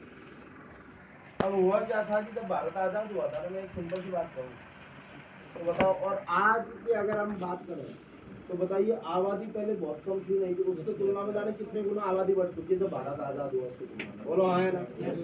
बहुत सारी आबादी बढ़ गई। अच्छा बताओ, 1947 में जो भारत के जो शहर थे, आज कल्पना करो वो शहर बहुत जगह फैल चुके, नहीं फैल चुके? जयपुर को इतना बड़ा खोल रहा था 1947 में, बहुत बड़ा नहीं था, बहुत छोटा सा। आगे बात समझिए। चलो कोई भी शहर देख लो आप, अपने आसपास की जो भी शहर है वो धीरे धीरे बढ़ते जा रहे हैं। गाँव की पब्लिक जो है वो शहरों में आती जा रही है, बच्चों के एजुकेशन वगैरह जो भी बहुत सारे कारण है। आई बात समझ, लेकिन ये शहर बढ़ते जा रहे हैं। बताओ खेतीबाड़ी की जमीन कम होती जा रही है, नहीं होती है? दूसरा बताओ, अब ये जो ये कीटनाशी वगैरह डालने लग गए, रासायनिक खाद वगैरह डालने लगे, तो उससे जमीन की उर्वरकता कम हुई, उपजाऊ है ना, है नहीं, उपजाऊपन कम हुआ। क्योंकि पहले तो देसी खाद डालते थे हर घर में, है ना, जो भैंस गाय दूध रहती थी देसी खाद डलता था, सब कुछ देसी था, तो था उपजाऊपन ज़्यादा था नहीं। लेकिन फिर भी खेत भी ज़्यादा थे, जमीन भी उपजाऊ थी, लेकिन खाने को दाने नहीं थे। भारत आज़ाद हुआ ना, कभी उससे भुखमरी थी। आई बात समझ।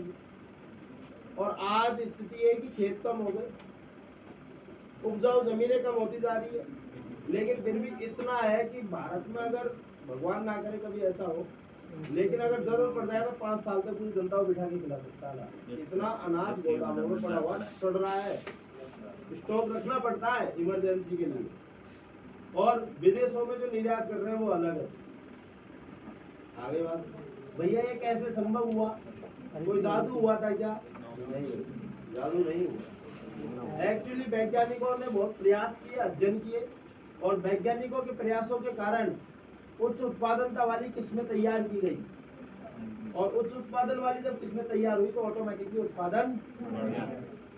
तो ये उनकी मेहनत का क्लियर है सबको? यस और नो? Yes sir. तो अब देखिए,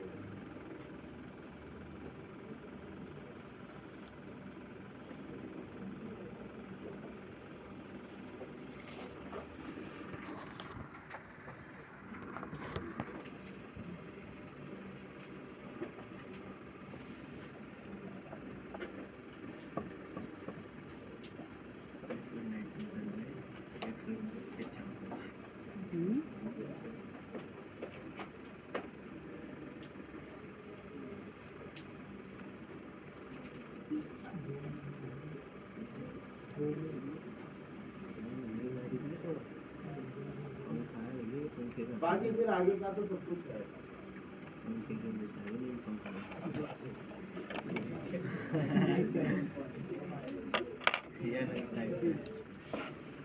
आजा भाई, ऐसे तारे में दे देना, ऐसा नहीं धोखा हो जाए। हो सकता है कोई पेज ऐसा हो जो नहीं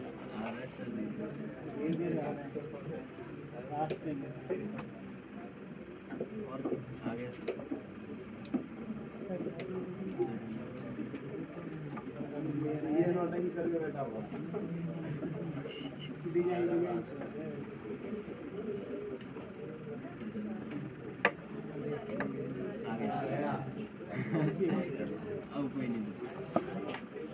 तो ध्यान देना, आपके जो मॉड्यूल में है ना वही चीज मैं करवा रहा हूँ, ठीक? लेकिन मैं आपको अलग से बता दूंगा, ठीक है ना? अलग से चीज लिखवा दूंगा मैं, एक बार रुको ऐसे।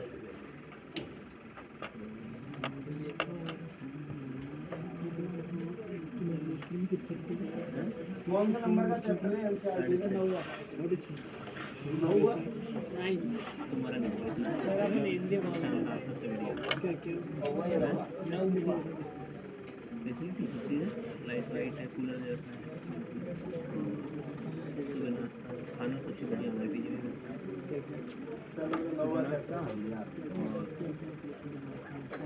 चेंज। तो भैया आप ध्यान से सुनो,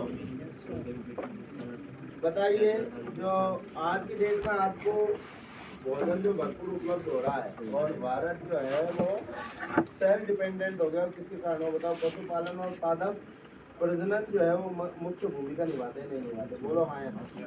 बात क्लियर है सबको? यस और नो?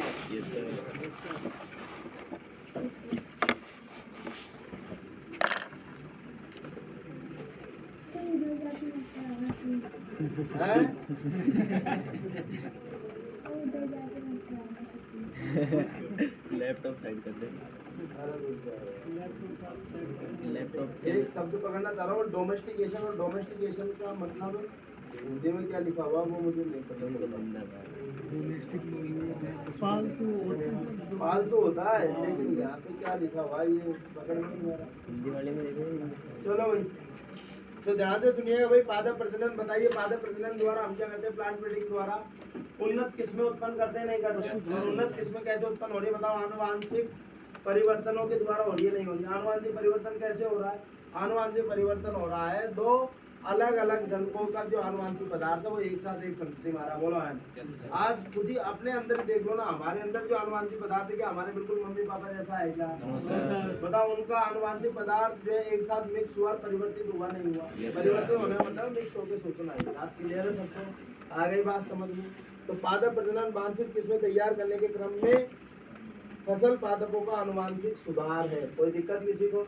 बताइए भाई, आनुवांशिक इम्प्रूवमेंट है या नहीं है? जेनेटिक इम्प्रूवमेंट क्लियर है सबको? तो बताओ, पादप प्रजनन क्या है? प्लांट ब्रीडिंग फसल सुधार की एक विधि है जिसके द्वारा बताओ पादपों या फसलों की क्या किया जाता है? आनुवांशिक सुधार।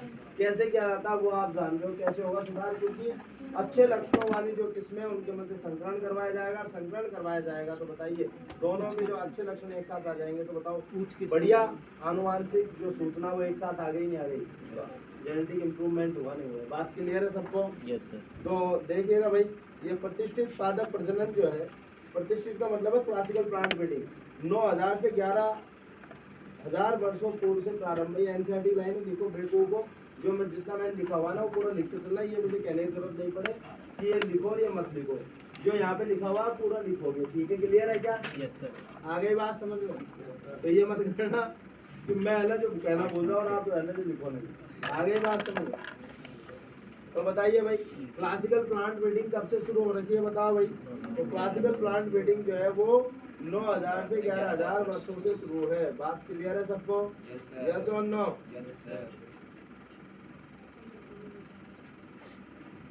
देख रहा है ना बढ़िया? Yes sir. कोई दिक्कत थोड़ी है? नहीं सर। दूसरा ध्यान सुनना, अधिक उत्पादन देने वाले ये जो पादप जाति है उनको हम तैयार कर सके, ठीक? क्लियर है? तो देखिएगा, डोमेस्टिकेशन, डोमेस्टिकेशन क्या होता है?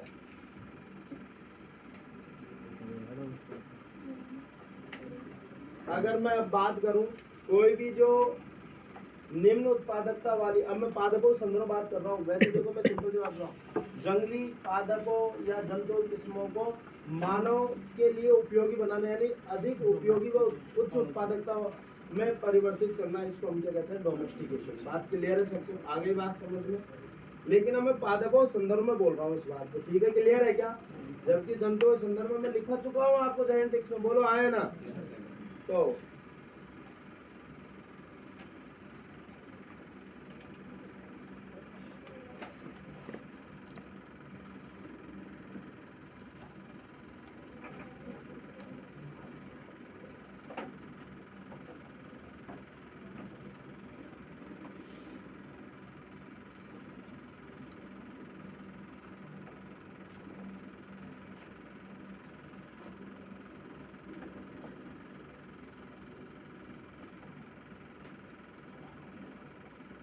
तुम ग्रीन वाले सर से क्या कह रहे थे, आए बैठे वाले हो गए बोटिंग का समय कहाँ हुआ था?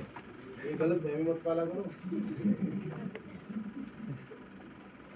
ठीक है, क्लियर है भाई। दूसरा क्लासिकल प्लांट ब्रीडिंग की हो गई। मॉडर्न प्लांट ब्रीडिंग पता है क्या होती है? क्लासिकल प्लांट ब्रीडिंग में तो ये है कि भैया लगे रहो, चांस हो सके कि साथ में आ भी जाए और नहीं है। कोई 10-20 हजार बीज मिलेंगे ना, तो उसमें से मान लो कि कोई है ना जो 150 बीजों में ही वांछनीय लक्षण एक साथ आएंगे। आ गई बात समझ। लेकिन एक होती है modern plant breeding. Modern plant breeding क्या है कि भैया ये काम का जीन है, उठा के और जिस भी जीव में स्थानांतरित करना है वो कर सकते हैं। और इसमें मॉडर्न प्लांट ब्रीडिंग का तो ये भी फायदा है। बताओ क्लासिकल में तो क्या है, एक ही जाति की 2 किस्मों में तो सामान्यतः कर सकते हैं हम, लेकिन इसमें तो कोई दूसरा कोई जीव है ना, जीवाणु का जीन भी है ना जो पादप में स्थानांतरित कर दो, जिंतु में स्थानांतरित कर दो, जैसे क्राइजीन बीटी कॉटन बनाया। बात क्लियर है सबको? आ गई बात समझ में? तो बायोटेक्नोलॉजी जेनेटिक इंजीनियरिंग की सहायता से बताइए हम क्या कर सकते हैं, मॉडर्न प्लांट ब्रीडिंग कर सकते हैं। और गारंटी के साथ गारंटी हो रही है कि सही चीज आएगा। बोलो आएगा। Yes sir. यहाँ पे तो चांस है कि मिले भी और नहीं भी। तो बताइए भाई, ये आनुवांशिकी वगैरह की वजह से बताइए क्या हुई है, मॉडर्न प्लांट ब्रीडिंग है या नहीं हुई? अरे बोलो। यस सर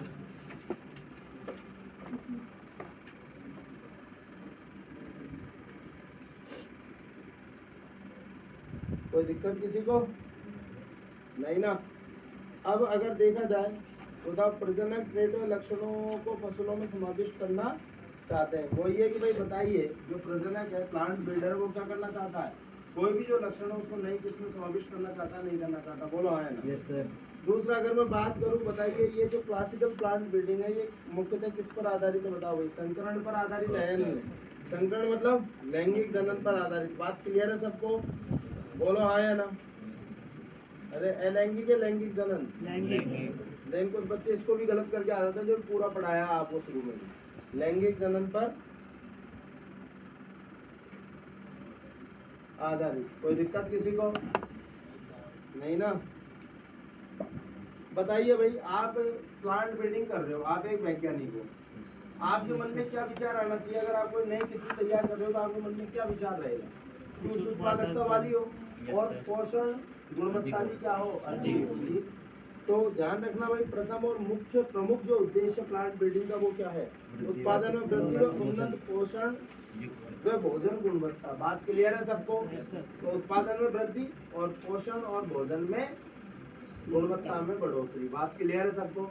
इम्पोर्टेंट है, ध्यान रखिएगा। बताइए प्रथम और प्रमुख उद्देश्य क्या है प्लांट ब्रीडिंग का? प्रमुख उद्देश्य प्लांट ब्रीडिंग का वो ये है कि एक तो भैया उत्पादन में वृद्धि हो और दूसरा भोजन और पोषण गुणवत्ता में बढ़ोतरी हो। बात क्लियर है सबको? आ गई बात समझिए? एक एक क्वेश्चन आपसे पूछा जाता है, प्लीज ध्यान रखिएगा। आ गई बात समझिए?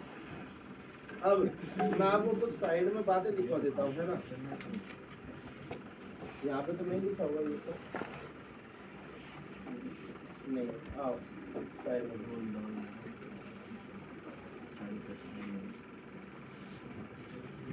किस्म क्या होती है पता है ना आपको? एक ही पादप जाति के समान लक्षणों वाले समूह को हम क्या कहेंगे? किस्म कहेंगे, नहीं कहेंगे। और किस वजह से बताइए वो किस्म? युग्म विकल्प जो है वो अलग प्रकार से। बात क्लियर है सबको? किस्म तो जानते हो ना? लिखो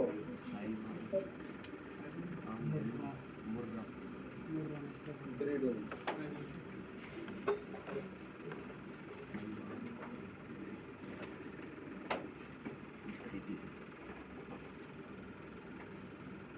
एक जाति की 2 किस्मों के मध्य केवल ये आधी टर्मिनोलॉजी पूछ सकता है, क्योंकि आप मतलब तो बताइए भाई, इंटर वेराइटल कहेंगे नहीं कहेंगे?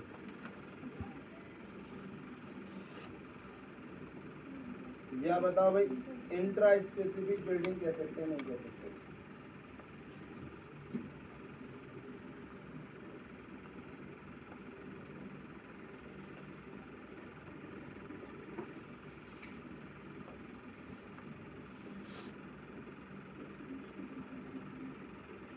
अच्छा ठीक, क्लियर है भाई?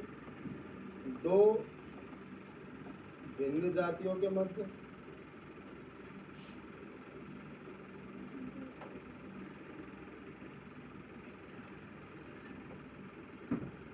इंटर स्पेसिफिक ब्रीडिंग, दो भिन्न वंशों के मध्य इंटर, उदाहरण याद नहीं करना है आपको, ठीक है? नहीं तो बताओ उदाहरण क्या है इसका? रैफिनोब्रेसी का पढ़ी थी नहीं पढ़ी थी? क्रिटिकल पढ़ी थी नहीं पढ़ी थी? Sweet and dry. आ गई बात समझ में? अच्छा, और एक ही वंश की दो भिन्न जातियों मध्य तो क्या कहेंगे? इंटर स्पेसिफिक या इंट्राजेनिक। बात क्लियर है सबको? बोलो। Yes sir. इंटरजेनरिक या इंटरजेनिक भी बोल सकते हैं, ठीक है? क्लियर? कोई दिक्कत? इसमें क्या होती है? क्लियर है सबको? Yes sir.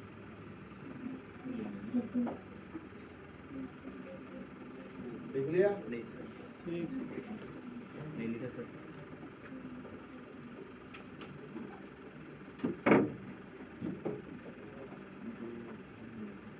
लिख लिया क्या? Yes sir.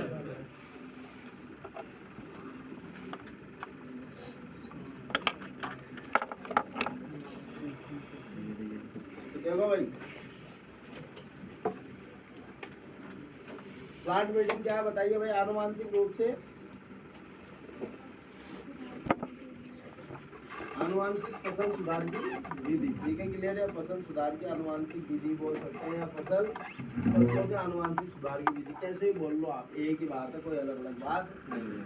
आगे बात समझ में? दूसरा बताइए, प्रमुख उद्देश्य क्या है प्लांट ब्रीडिंग का? प्लांट ब्रीडिंग का प्रमुख उद्देश्य ये है कि एक तो उत्पादन में वृद्धि हो और गुणवत्ता में बढ़ोतरी हो। ये इम्पोर्टेंट लाइन है, ठीक? दूसरी बात ध्यान सुनना, क्लासिकल प्लांट ब्रीडिंग कब से शुरू हुई भाई? 9000 से 11,000 वर्षों पहले शुरू हुई है, ठीक है? क्लियर? और मुख्यतः किस पर आधारित है भाई? लैंगिक जनन पर आधारित है, ठीक? Yes sir. दूसरा एक मॉडर्न प्लांट ब्रीडिंग जो है वो जेनेटिक इंजीनियरिंग और मॉलिक्यूलर बायोलॉजी जो टूल्स है उनकी सहायता से करना है। Yes sir. अब जो मैं बात बोल रहा हूँ उसको ध्यान से सुनना, मॉड्यूल आप उल्टा करके रखो, पहले मेरी बात को तसल्ली से सुनिएगा। सबसे पहले प्लांट ब्रीडिंग कोई भी आप करना चाहते हो तो उसमें मुख्यतः कौन कौन सी स्टेप्स आती है ये सुनिए। सपोज करो मैं गेहूं पर कोई प्लांट ब्रीडिंग करना चाहता हूँ, यानी नई किस्म तैयार करना चाहता हूँ गेहूं की, तो सबसे पहले मुझे क्या करना पड़ेगा? इस दुनिया में जितनी भी गेहूं की किस्में हैं उन सबका मैं थोड़ा थोड़ा सैंपल कलेक्ट करूंगा। आगे बात समझ, थोड़ा थोड़ा सैंपल कलेक्ट करूंगा, उसके रूप में मैं एक्चुअली क्या कर रहा हूँ बताओ? उस पादप जाति में कितने भिन्न प्रकार के जीन और युग्म विकल्प है उनका सबका संग्रहण कर रहा हूँ, नहीं कर रहा हूँ बीजों के, क्योंकि जीनों का ही तो संग्रहण कर रहा हूँ मैं। अरे का जीन थोड़ी पकड़ के लाऊंगा, वो तो जो पादप जातियों में जो किस्मों में अलग अलग जीनों के बीजों को सैंपल को इकट्ठा कर लिया, नहीं कर लिया। और अगर सपोज करो कोई पादप जाति ऐसी है जहाँ पे आप बीज नहीं कर सकते, तो बताओ वहाँ पे क्या करो? पादप हो, जैसे केले के करने से, तो केले में आप क्या करोगे बताइए भाई? पादपों को ही तो करोगे आप, जो पौधे उनको ही तो लेके आओगे। बात क्लियर है सबको? तो सबसे पहले हम क्या करते हैं भाई? हम जनन द्रव्य संग्रहण करते हैं, इसको हम बोलते हैं जनन द्रव्य संग्रहण। जनन द्रव्य संग्रहण में आप क्या कर रहे हो? आप जनन द्रव्य संग्रहण में आनुवांशिक विविधता का संग्रहण कर रहे हो। ये बात क्लियर हुई सबको? Yes sir. आनुवांशिक विविधता कैसे संग्रहण कर रहे हो? जैसे कोई मुझे सपोज करो गेहूं पे आपको नई किस्म तैयार करनी थी, ब्रीडिंग करनी, तो गेहूं की जितनी भी किस्में इस दुनिया में उपयोग हो रही है उनका सबका मैं संग्रहण करूँगा। अब एक बात आती है कि अगर सपोज करो गेहूं की कोई एक किस्म तो मैंने पहले साल में सपोज करो शुरुआत, और कोई 3-4 साल बाद में इकट्ठी हो रही, तो वो तो शुरुआत में इकट्ठी करके वो खराब हो सकती है ना, तो उनको मैं क्या करूँगा? लिक्विड नाइट्रोजन में संरक्षित रखूंगा, भाई खराब नहीं होगा, जब काम में आएंगे तब दे दूंगा उनको काम में। आगे बात समझ में? तो क्रायो प्रिजर्वेशन द्वारा हम उनको संरक्षित करते हैं। बात क्लियर हुई सबको? तो किसी भी प्रजनन कार्यक्रम की जो मूल आधार होती है, रीड होती है, वो होती है जनन द्रव्य संग्रहण यानी आनुवांशिक विविधता का संग्रहण। बात क्लियर है सबको? तो बताइए भाई, backbone of any breeding program, या किसी भी जनन जो पादप प्रजनन कार्यक्रम की जो रीढ़ है, मूल आधार है, वो क्या है? आनुवांशिक विविधता संग्रहण यानी जनन द्रव्य संग्रहण। बात क्लियर सबको? Yes sir. और तभी तो आप बताइए कौन कौन से जीन उन सबका अध्ययन कर पाओगे, और आप तभी तो एक्सप्लोर कर पाओगे कि भाई मुझे कौन से दो ऐसे जीन है जो अलग अलग पादप जातियों में किसी में भी एक साथ नहीं है, इनका अध्ययन कर, इनको एक साथ लेके आना। बोलो आया? सही। फिर साहब आप क्या करते हो? दूसरी पहली स्टेप हो गई जनन द्रव्य संग्रह, मुंह के साथ बताओ। दूसरी स्टेप होती है जनकों का चयन। जनकों के चयन में आप क्या करोगे?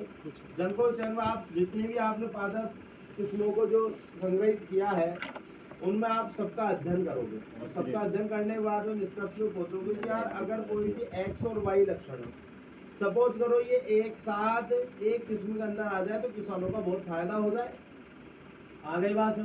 तो आपने साहब क्या करा, उन एक्स और वाई लक्षण वाली किस्मों, क्योंकि ये एक्स और वाई लक्षण सपोज करो किसी भी किस्म में एक साथ नहीं, तो आपने एक्स और वाई लक्षण वाली किस्मों को जनकों के रूप में चयन कर दी। एक को नरजनक माना और एक को मादाजनक माना। बात क्लियर है? अब जिसको मादाजनक माना, अगर उस पर पुष्प द्विलिंगी है, तो बताइए संकरण से पहले क्या करना पड़ेगा? आर्टिफिशियली एक लिंगी बनाना पड़ेगा। वही चिमटी की सहायता से क्या करना पड़ेगा?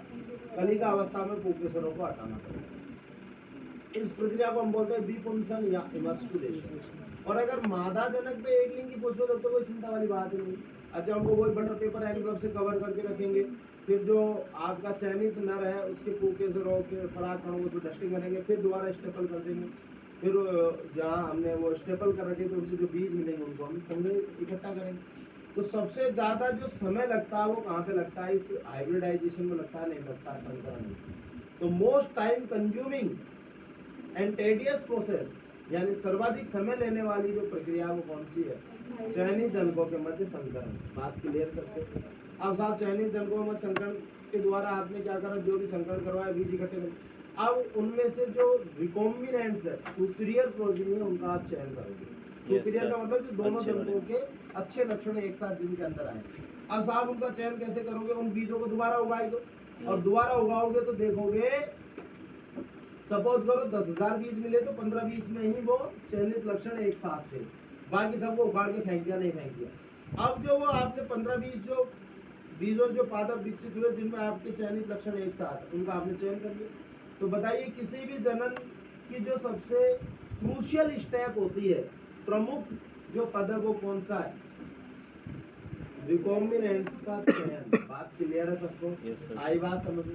अब आप क्या करोगे? उनको बार बार स्वपरागण करवाओगे। तो स्वपरागण करवाओगे तो क्या होगा? ध्यान से सुनना। अगर आप स्वपरागण करवाओगे तो जैसे सपोज करो अगर कैपिटल टी थी है और बार बार अगर यही आता जा रहा है तो इसका मतलब बताओ ये समयुग्मजीय अवस्था है या नहीं है इस लक्षण के लिए। और सपोज करो अगर ये विषम युग्मजीय है तो बताओ देखो इससे क्या मिलेंगे? कैपिटल टी मिलेंगे, कैपिटल टी और स्मॉल टी मिलेंगे। फिर इनका चयन करवाएंगे तो बार बार ये आते जा रहे हैं, इसका मतलब क्या भाई? ये तो समयुग्मजीय है। और अगर सपोज करो ये करवाएंगे तो फिर वही बताइए capital T, capital T, small T, तो ऐसे करवाते जाएंगे और हम बताइए समयुग्मजीय अवस्था प्राप्त कर लेंगे, नहीं कर लेंगे? अधिकांश बोलो है ना। समयुग्मजीय अवस्था क्यों प्राप्त करना चाहते हो? जिससे कि जो आप चयनित लक्षण है वो कभी भी पृथक नहीं हो सके, वही बार होते रहे, क्योंकि स्वपरागण वाली चीज उसमें होती है। फॉर एग्जाम्पल, बात क्लियर सबको? फिर बाद में आपने जो समयुग्मजीय लाइन विकसित कर ली, अब आप क्या करते हो? आप उसको टेस्टिंग, रिलीज एंड कॉमर्शियलाइजेशन, भाई आप गवर्नमेंट के पास भेजोगे और फिर मार्केट में उतारना चाहोगे। तो इतनी मेहनत क्यों करिए? आप भी तो कुछ कमाना चाहते हो उससे, अपना नाम भी कमाना चाहते हो और पैसा भी कमाना चाहते हो। तो साहब आप हमारे इंडिया में जो हर कंट्री का एक सेंट्रल एग्रीकल्चर रिसर्च होता है, हमारे इंडिया में है ICR, Indian council of agriculture research, उसी के अंदर आते हैं IRI। तो Indian council of agriculture research ICR के पास आपने अपने बीजों का सैंपल भेजा, उसने अपने रिसर्च फील्ड में पूरा चेक कर लिया भाई, बढ़िया थी परफॉर्मेंस। फिर बाद में वो क्या करती है? जो भी हर देश का जो सेंट्रल काउंसिल एग्रीकल्चर रिसर्च होता है, जैसे हमारे इंडिया में ICR, वो क्या करता है? देश को 2 या 2 से अधिक agro climatic zones, agro climatic zone को मैं हिंदी में क्या कहता हूँ, एक बार सुनिए, कृषि जलवायु क्षेत्र है ना, आगे बात समझ। तो अलग अलग 2 या 2 से ज़्यादा एग्रो क्लाइमेटिक जोन्स में डिवाइड करता है।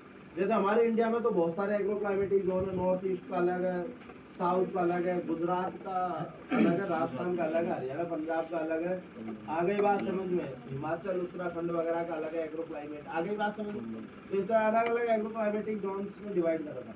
तो अब अलग अलग जगह एग्रीकल्चर रिसर्च इंस्टीट्यूट है, तो ICAR अपने जब वहाँ पे स्टडी करके फिर अलग अलग एग्रो क्लाइमेटिक जोन्स में भेजता है। ये एग्रो क्लाइमेटिक जोन किसके आधार पर? मृदा और लोकल क्लाइमेट। आ गई बात समझ में? यानी मृदा और जलवायु के आधार पर। प्लीज सुनो यार, क्या नींदों में खोया रहता है हमेशा। यहाँ पे ध्यान ही नहीं देना चाहता, यहाँ पे देना ध्यान। तो चैप्टर यही पढ़ने का ऐसा। और जब मैं एनालिटिकल पढ़ा रहा हूँ तो उसमें मैं झटके खा रहा हूँ, जब मैं यहाँ पढ़ा रहा हूँ तो झटके खा रहा हूँ, फिर फायदा ही क्या है? फिर यूँ नहीं, मैं तो 3 बजे तक पढ़ा, तो इस पढ़ाई का क्या मतलब जो क्लास मुझे नहीं लाती है, फिर वो बेकार है वो पढ़ाई। क्या आप है ना जो पढ़ने लायक ही नहीं रहो, सही बात। फिर तो खुद के पैरों पे खुद ही कुल्हाड़ी मार रहे हो, धीरे धीरे और मार रहे हो, आर ही चला रहे हो खुद से। देखो वो तरह यार समझा तो आगे बात समझ में। लेकिन क्या होता है, बहुत से स्टूडेंट अपने हिसाब से चलते हैं और अंत तक तो रिजल्ट 0 करके आते हैं। अब समझ में क्या लेकिन मेहनत खूब कर रहे हो, लेकिन अनियमित ढंग से मेहनत का क्या फायदा भाई? आप ढंग से है ना, क्लास में तो नींद आती है आपको, घर रहना आप 3 बजे तक पढ़ रहे हो, तो जब क्लास में ही नहीं समझा तो घर जाके पढ़ोगे क्या तुम? तो एग्रो क्लाइमेटिक जोन किसके आधार पर भैया? मृदा और जलवायु के आधार पर। तो साहब वो जो बीज है उनको वो एग्रो क्लाइमेटिक जोन जो है उनमें भेजता है, और किसानों के खेतों में किसानों की बात करी जाती है कि अगर नुकसान हुआ तो हम देंगे पैसा, और वो उस वैज्ञानिक पे लोड होता है। तो साहब अलग अलग जलवायु क्षेत्रों किसानों के खेतों में उनको लगभग 3 पीढ़ी तक उगाया जाता है। कितने? 3। किसानों के खेतों में कितनी पीढ़ी तक? 3 पीढ़ी तक उगाया। और जब वहाँ पे वो सफल हो गया, फिर हमारे इंडिया में एक ऑर्गेनाइजेशन है national seed corporation, NSC। National seed corporation को ICAR उन बीजों को भेजता है कि भाई हाँ बिल्कुल बढ़िया है, हमने चेक कर लिया। अब नेशनल सीड कॉर्पोरेशन ये देखता है, सपोज वो गेहूं की नई किस्म तैयार होगी, वो ये देखेगा कि आज हमारे भारत के मार्केट में इससे बढ़िया किस्म जो उपस्थित है, मतलब जो सबसे बढ़िया किस्म है आज की डेट में, उससे ये जो नई किस्म बनी है बढ़िया है या निम्न है? बढ़िया होगी तो अप्रूव करेगा, और उससे अगर घटिया होगी, थोड़ी सी डाउन होगी तो अप्रूव नहीं, क्योंकि पहले से बढ़िया किस्म है तो काहे किसानों को नुकसान करवाऊं? आगे बात समझिए। तो बताओ वो जो आज की डेट में सबसे बढ़िया किस्म, बताओ वो चेक के रेफरेंस हो गई नहीं हो गई, उसके संदर्भ में देखा जाएगा कि ये बढ़िया है या घटिया है। बात क्लियर सबको? तो बताइए संदर्भ या चेक या रेफरेंस कल्टीवार जो है, कल्टीवार मतलब वैरायटी कौन सी हो गई किस्म जो सबसे बढ़िया आज की डेट में उपलब्ध है। बात क्लियर है सबको? यस और नो? अब आप देखो ये कहानी यहाँ पे है, क्लियर है भाई? आप सीधी तो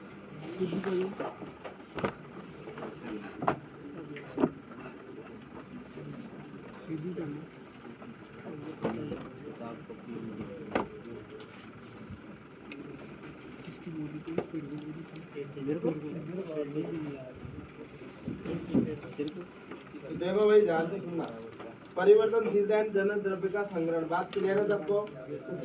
किसी भी दी गई फसल में पाए जाने वाले सभी चीजों की विविध एलील, एलील का मतलब क्या है? के समझ संग्रहण, अब चाहे पादपों के रूप में या बीजों को क्या कहलाता? जनन द्रव्य संग्रहण कहलाता, नहीं कहलाता? बोलो हाँ या ना? आप विभिन्न, अब कोई सपोज करो मार्केट में उपलब्ध है, ठीक, अलग अलग देशों में यूज में आ रही है, कोई रिसर्च कर रहा, रिसर्च करने वाले को नई किस्म दे रही है, उससे लिया है, ठीक है, क्लियर है क्या? इस तरीके से। तो बताओ किसी प्रजनन कार्यक्रम की रीढ़ या मूलाधार क्या होती है? क्वेश्चन पूछ रहा था। तो किसी प्रजनन कार्यक्रम की रीढ़ या मूलाधार जो है वो है जनन द्रव्य संग्रहण। एक्चुअली जनन द्रव्य संग्रहण में आपने क्या करा? आनुवांशिक का संग्रहण। तो देखो भाई सभी विभिन्न जंगली किस्मों, प्रजातियों, क्रस्ट प्रजातियों संबंधियों, तो देखो मैं सीधा लिखा हूँ, सभी किस्मों का संग्रहण व परिरक्षण समष्टियों, समष्टियों का मतलब वही पॉपुलेशन में उपलब्ध प्राकृतिक जीवों के प्रभावकारी समूह प्रयोजन के लिए पूर्व प्रेक्षित प्रीरिक्विसाइट है या नहीं? अब ये ऐसी हिंदी लिखे तूफानी, किसी को सीधी सी मैं एक बात बता दूं कि जो भी आप सभी किस्मों का आप संग्रहण कर रहे हो, क्यों कर रहे हो? इसलिए कर रहे हो कि उनमें जो प्राकृतिक रूप से जितने भी जीन हैं उन सब जीनों का आप संग्रहण कर सकते हो, यानी अध्ययन कर सकते हो, नहीं कर सकते हो तभी तो जाके आप आगे ब्रीडिंग कर पाओगे। आगे बात समझिए। तो बताइए भाई, जितने भी प्राकृतिक रूप से जीन उपस्थित है उनके अध्ययन के लिए उनके एक्सप्लोर, समुद्योजन का मतलब पता है क्या है? एक्सप्लोर। एक्सप्लोर का मतलब समझ में आ गई क्या? किसी चीज को अध्ययन करना, एक्सप्लोर करना। अब बताओ आसान हो गया नहीं होगा? कि जितनी भी आपकी प्राकृतिक जीन उपस्थित है उनको एक्सप्लोर करने के लिए बताइए क्या प्रीरिक्विसाइट है, क्या पूर्वपेक्षित है? जनन द्रव्य संरचना। बात क्लियर है सबको? किसी भी प्रजनन कार्यक्रम की मूलाधार क्या है बताइए? जनन द्रव्य। और प्राकृतिक रूप से जितने भी जीन उपस्थित है किसी जाति में उनके एक्सप्लोर करने के लिए क्या पूर्वपेक्षित है? जनन द्रव्य संरचना। बात क्लियर है सबको? ये क्वेश्चन बनेगा, इसके अलावा दूसरा नहीं बनेगा। बताइए भाई, जनन द्रव्य संग्रहण प्राय बीजों के रूप में होता है। कम ताप का मतलब लिक्विड नाइट्रोजन होता है। बात क्लियर है सबको? यस और नो? देन जनकों का मूल्यांकन और चयन, वही जनकों का हम अध्ययन करेंगे, देखेंगे कि भाई बताइए कौन कौन से लक्षण है, और देखेंगे कि भाई एक्स और वाई लक्षण जो है ये किसी में भी साथ में नहीं है। अगर ये साथ में आ जाए तो किसानों का बहुत फायदा हो जाएगा। चयनित जनकों के मध्य संग्रहण, पूरी बात कहानी समझ में आ गई? बताओ सर्वाधिक समय लेने वाली वो कठिन प्रक्रिया कौन सी है? तो पादप प्रजनन में सर्वाधिक समय लेने वाली वो कठिन प्रक्रिया जो है वो संकरण है, जनकों के मध्य संकरण। बात क्लियर है भाई सबको? श्रेष्ठ पुनर्योजकों का चयन, बताइए किसी भी प्रजनन की सफलता के लिए जो महत्वपूर्ण यानी क्रूशियल स्टेप जो है वो कौन है? तो वो है श्रेष्ठ पुनर्योजकों का चरण, यानी सुपीरियर रिकॉम्बिनेंट। तो देखो यह प्रजनन प्रयोग की सफलता के लिए महत्वपूर्ण चरण यानी क्रूशियल स्टेप है। बात क्लियर?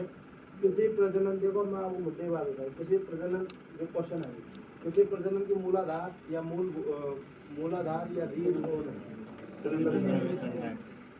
जितने भी जीन उपस्थित है उनको एक्सप्लोर करने के लिए क्या आवश्यक है? ये बात क्लियर है? दूसरा बताइए, सर्वाधिक समय लेने वाली कठिन प्रक्रिया कौन सी है? और सबसे महत्वपूर्ण चरण क्या है सफलता के लिए किसी प्रजनन कार्यक्रम का?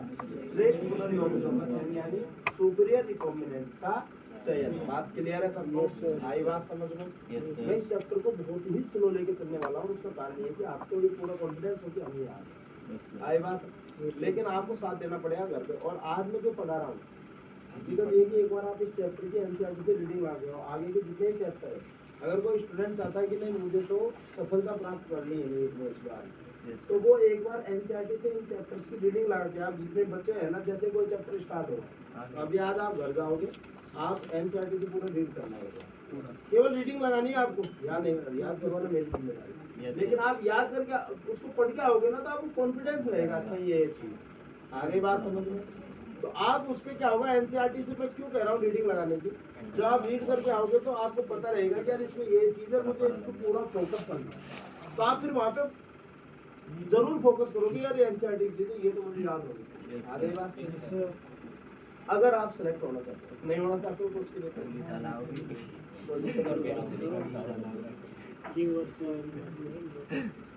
पंचवर्षीय योजना थी। मैं आज एक क्लास में एकदम 3 साल पहले बैठी थी मेरी क्लास में, और मैं तो जब तो मुद्दे की बात ये कि अगर ईमानदार से क्वेश्चन सोल्व कर लो और जो डाउट है पूछ लो तो पहले ही साल में हो जाता है ज़्यादा। और कोई स्टूडेंट अगर थोड़ा सा रह भी गया ना तो दूसरे साल में आराम से निकाल देगा। ये है हकीकत।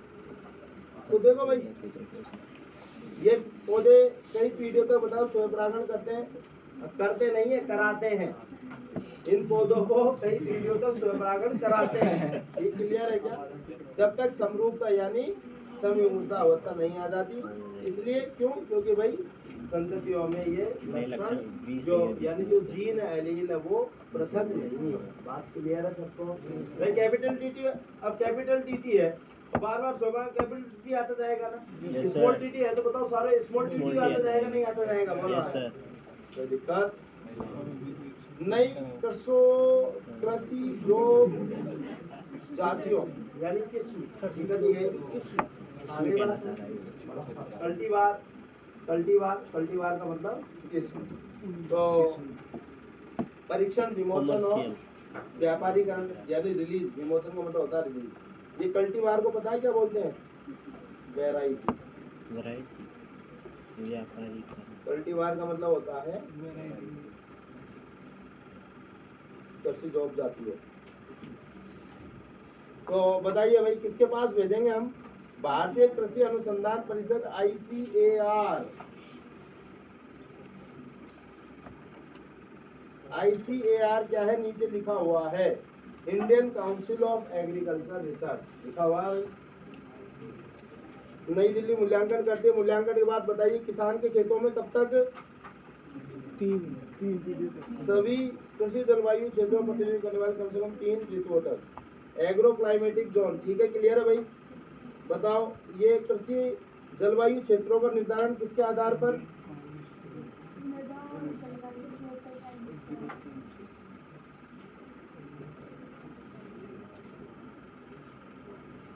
लिख लो।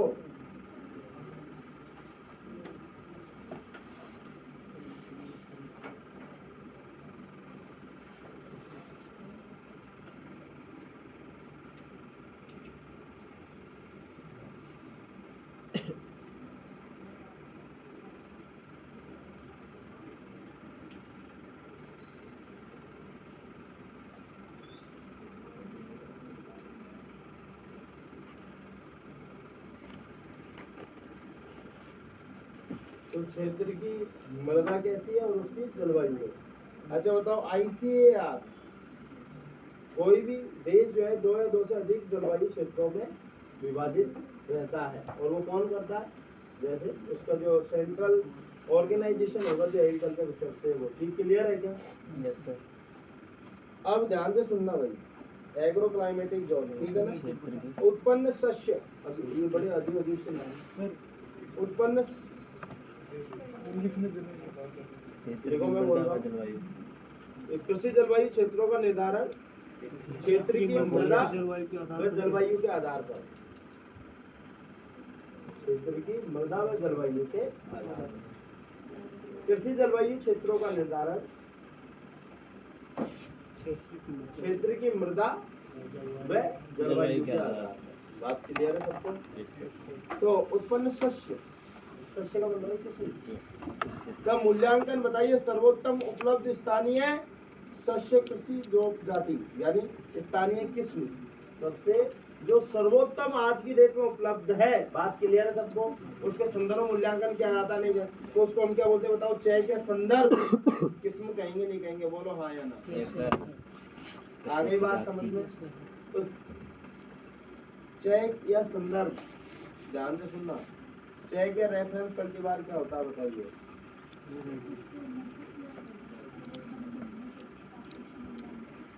चय या रेफरेंस, समझ में आ गई भाई बात? संदर्भ कल्टीवार, कल्टीवार क्लियर है ना? सर्वोत्तम उपलब्ध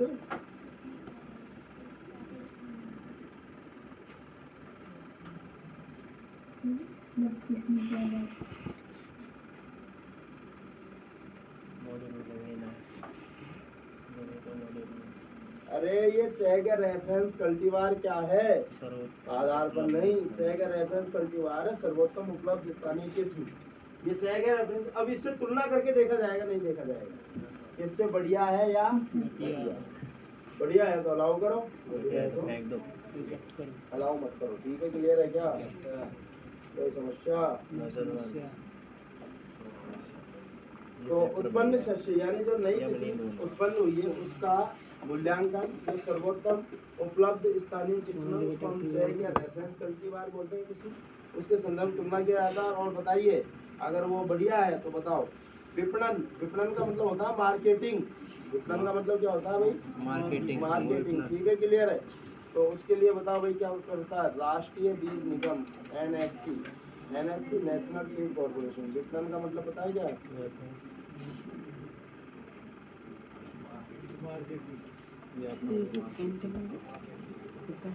अरे मार्केटिंग का मतलब ये नहीं है घर घर जाके मार्केटिंग करना। अरे बाजार में किस चीज को बेचना। आ गई बात है? बीज की दुकान पर लाओ करना बिकने के लिए। तुम लोग मार्केटिंग का मतलब सोचना कि ऐसा ये चीज़ है। आ गई बात समझ में? कितना हो गया इसका? अरे सुन लो, हो गई क्या?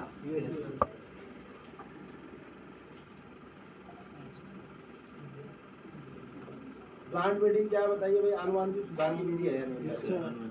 क्लासिकल प्लांट ब्रीडिंग कब 9000 से 11000 क्लासिकल प्लांट ब्रीडिंग लैंगिक जनन पर आधारित प्रक्रिया है, ठीक है, क्लियर है? दूसरा डोमेस्टिकेशन क्या होता है? कोई भी जो निम्न उत्पादक किस्म है उसको उच्च उत्पादक किस्म में मानव के लिए तैयार करना, वो है आपका डोमेस्टिकेशन। और ऐसे अगर कोई जंगली जंतु की प्रजाति है उसको पालतू बनाना मानव के लिए, वो भी डोमेस्टिकेशन, क्लियर है? के बाद में जो मॉडर्न प्लांट ब्रीडिंग है वो आनुवांशिक अभियांत्रिकी यानी जेनेटिक इंजीनियरिंग बायोटेक्नोलॉजी और जो मॉलिक्यूलर बायोलॉजी उस पर आ रहा है। ठीक है, जैसा कि आपने बीटी बॉटल में कोई भी जो ब्रीडिंग प्रोग्राम है, कोई भी जो ब्रीडिंग प्रोग्राम है उसका जो सबसे प्रमुख उद्देश्य वो क्या है? तो ब्रीडिंग प्रोग्राम का सबसे प्रमुख उद्देश्य ये है कि भाई उत्पादन में तो वृद्धि हो और भोजन पोषण गुणवत्ता में बढ़ोतरी। बात क्लियर है सबको? देन अगर कोई भी जो ब्रीडिंग प्रोग्राम होता है उसके मिनिमम जो रिक्वायर्ड स्टेप्स है वो कौन से? एक तो जर्म प्लाज्म कलेक्शन एंड जन्मदर्भ संग्रह। तो बीजों या पादपों के रूप में क्या आता है? संग्रहित जो है हम वो लिक्विड नाइट्रोजन में करते हैं, सीध संरक्षित। आगे बात समझ में? और किसी भी प्रजनन प्रोग्राम की जो रीढ़ या मूलाधार है वो क्या है? जनन द्रव्य संग्रह। ठीक है, क्लियर है? और अगर आप किसी भी जाति में उपस्थित जितने भी जीन और उनके अलील्स को एक्सप्लोर करना चाहते हो तो उसके लिए बताइए भाई क्या रिक्वायर्ड है, क्या पूर्वापेक्षित है? चलिए जी, जनकों का चयन करा, फिर वो breeding between the selected parents, cross hybridization, संकरण, सबसे ज्यादा most time consuming and tedious process यानी सर्वाधिक समय लेने वाली और जटिल प्रक्रिया थी। फिर बाद में सुपीरियर रिकॉम्बिनेशन चयन, किसी भी प्रजनन कार्यक्रम की सफलता का सबसे महत्वपूर्ण चरण यानी क्रूशियल स्टेप। ठीक, क्लियर है क्या? टेस्टिंग, रिलीज, कमर्शियलाइजेशन आईसीआर के पास भेज दो, इंडियन काउंसिल एग्रीकल्चर के खेतों में देखेगी। फिर विभिन्न जलवायु क्षेत्रों से संबंधित किसानों के खेतों में उगाएगी लगभग 3 पीढ़ियों तक। ठीक, कृषि जलवायु क्षेत्र जो है वो मृदा और क्लाइमेट यानी कोई लोकल जलवायु के आधार पर निर्धारित किए जाते हैं। ठीक, क्लियर है? फिर बाद में चय के रेफरेंस कल्टीवार क्या होता है? जो आज की डेट में सबसे सर्वोत्तम स्थानीय जो किस्म है उसको हम चय के रेफरेंस, चय के संदर्भ किस्म कहते हैं। रेफरेंस कल्टीवार मतलब प्रसिद्ध उपजाति या किस्म एक ही बात है। ठीक, क्लियर है? Yes sir. तो उस उत्पन्न जो नई किस्म है उसको उससे तुलना करके देखा जाता है, उससे बढ़िया तो अलाउ की जाती है।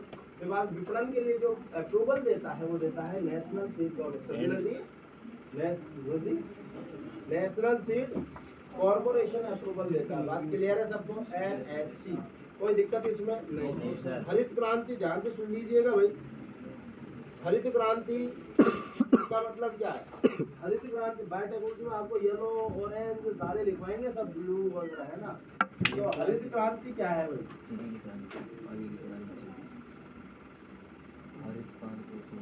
कृषि योग जो भी मतलब आपकी क्या है फसली पादपों की उच्च उत्पादनता होना। ठीक है, क्लियर है? जो भी फसलें हैं उनका उच्च उत्पादन होना ही हरित क्रांति कहलाती है। ठीक, क्लियर है? तो ध्यान से सुनिएगा, भारत एक कृषि प्रधान देश है। हम 6ठी क्लास से पढ़ते आ रहे हैं। Yes sir. 6ठी क्लास में निबंध आने लग गया था। Yes sir. हरित क्रांति पर निबंध ये लाइन जरूर लिखते थे। Yes sir.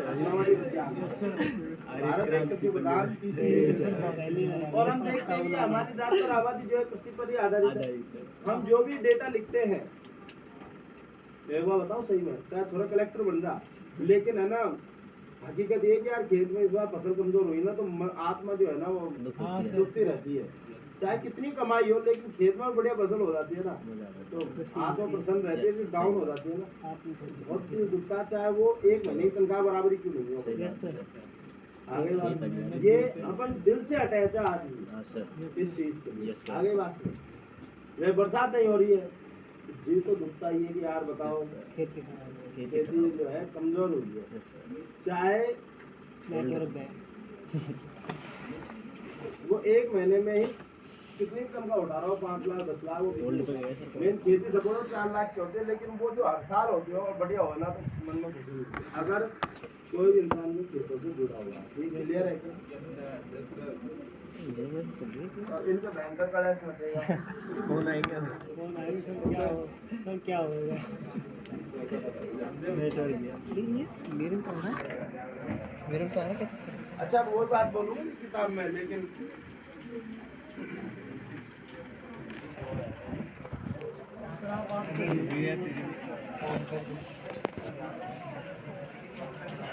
तो सर कंपनी वाले ऐसे भी करते हैं।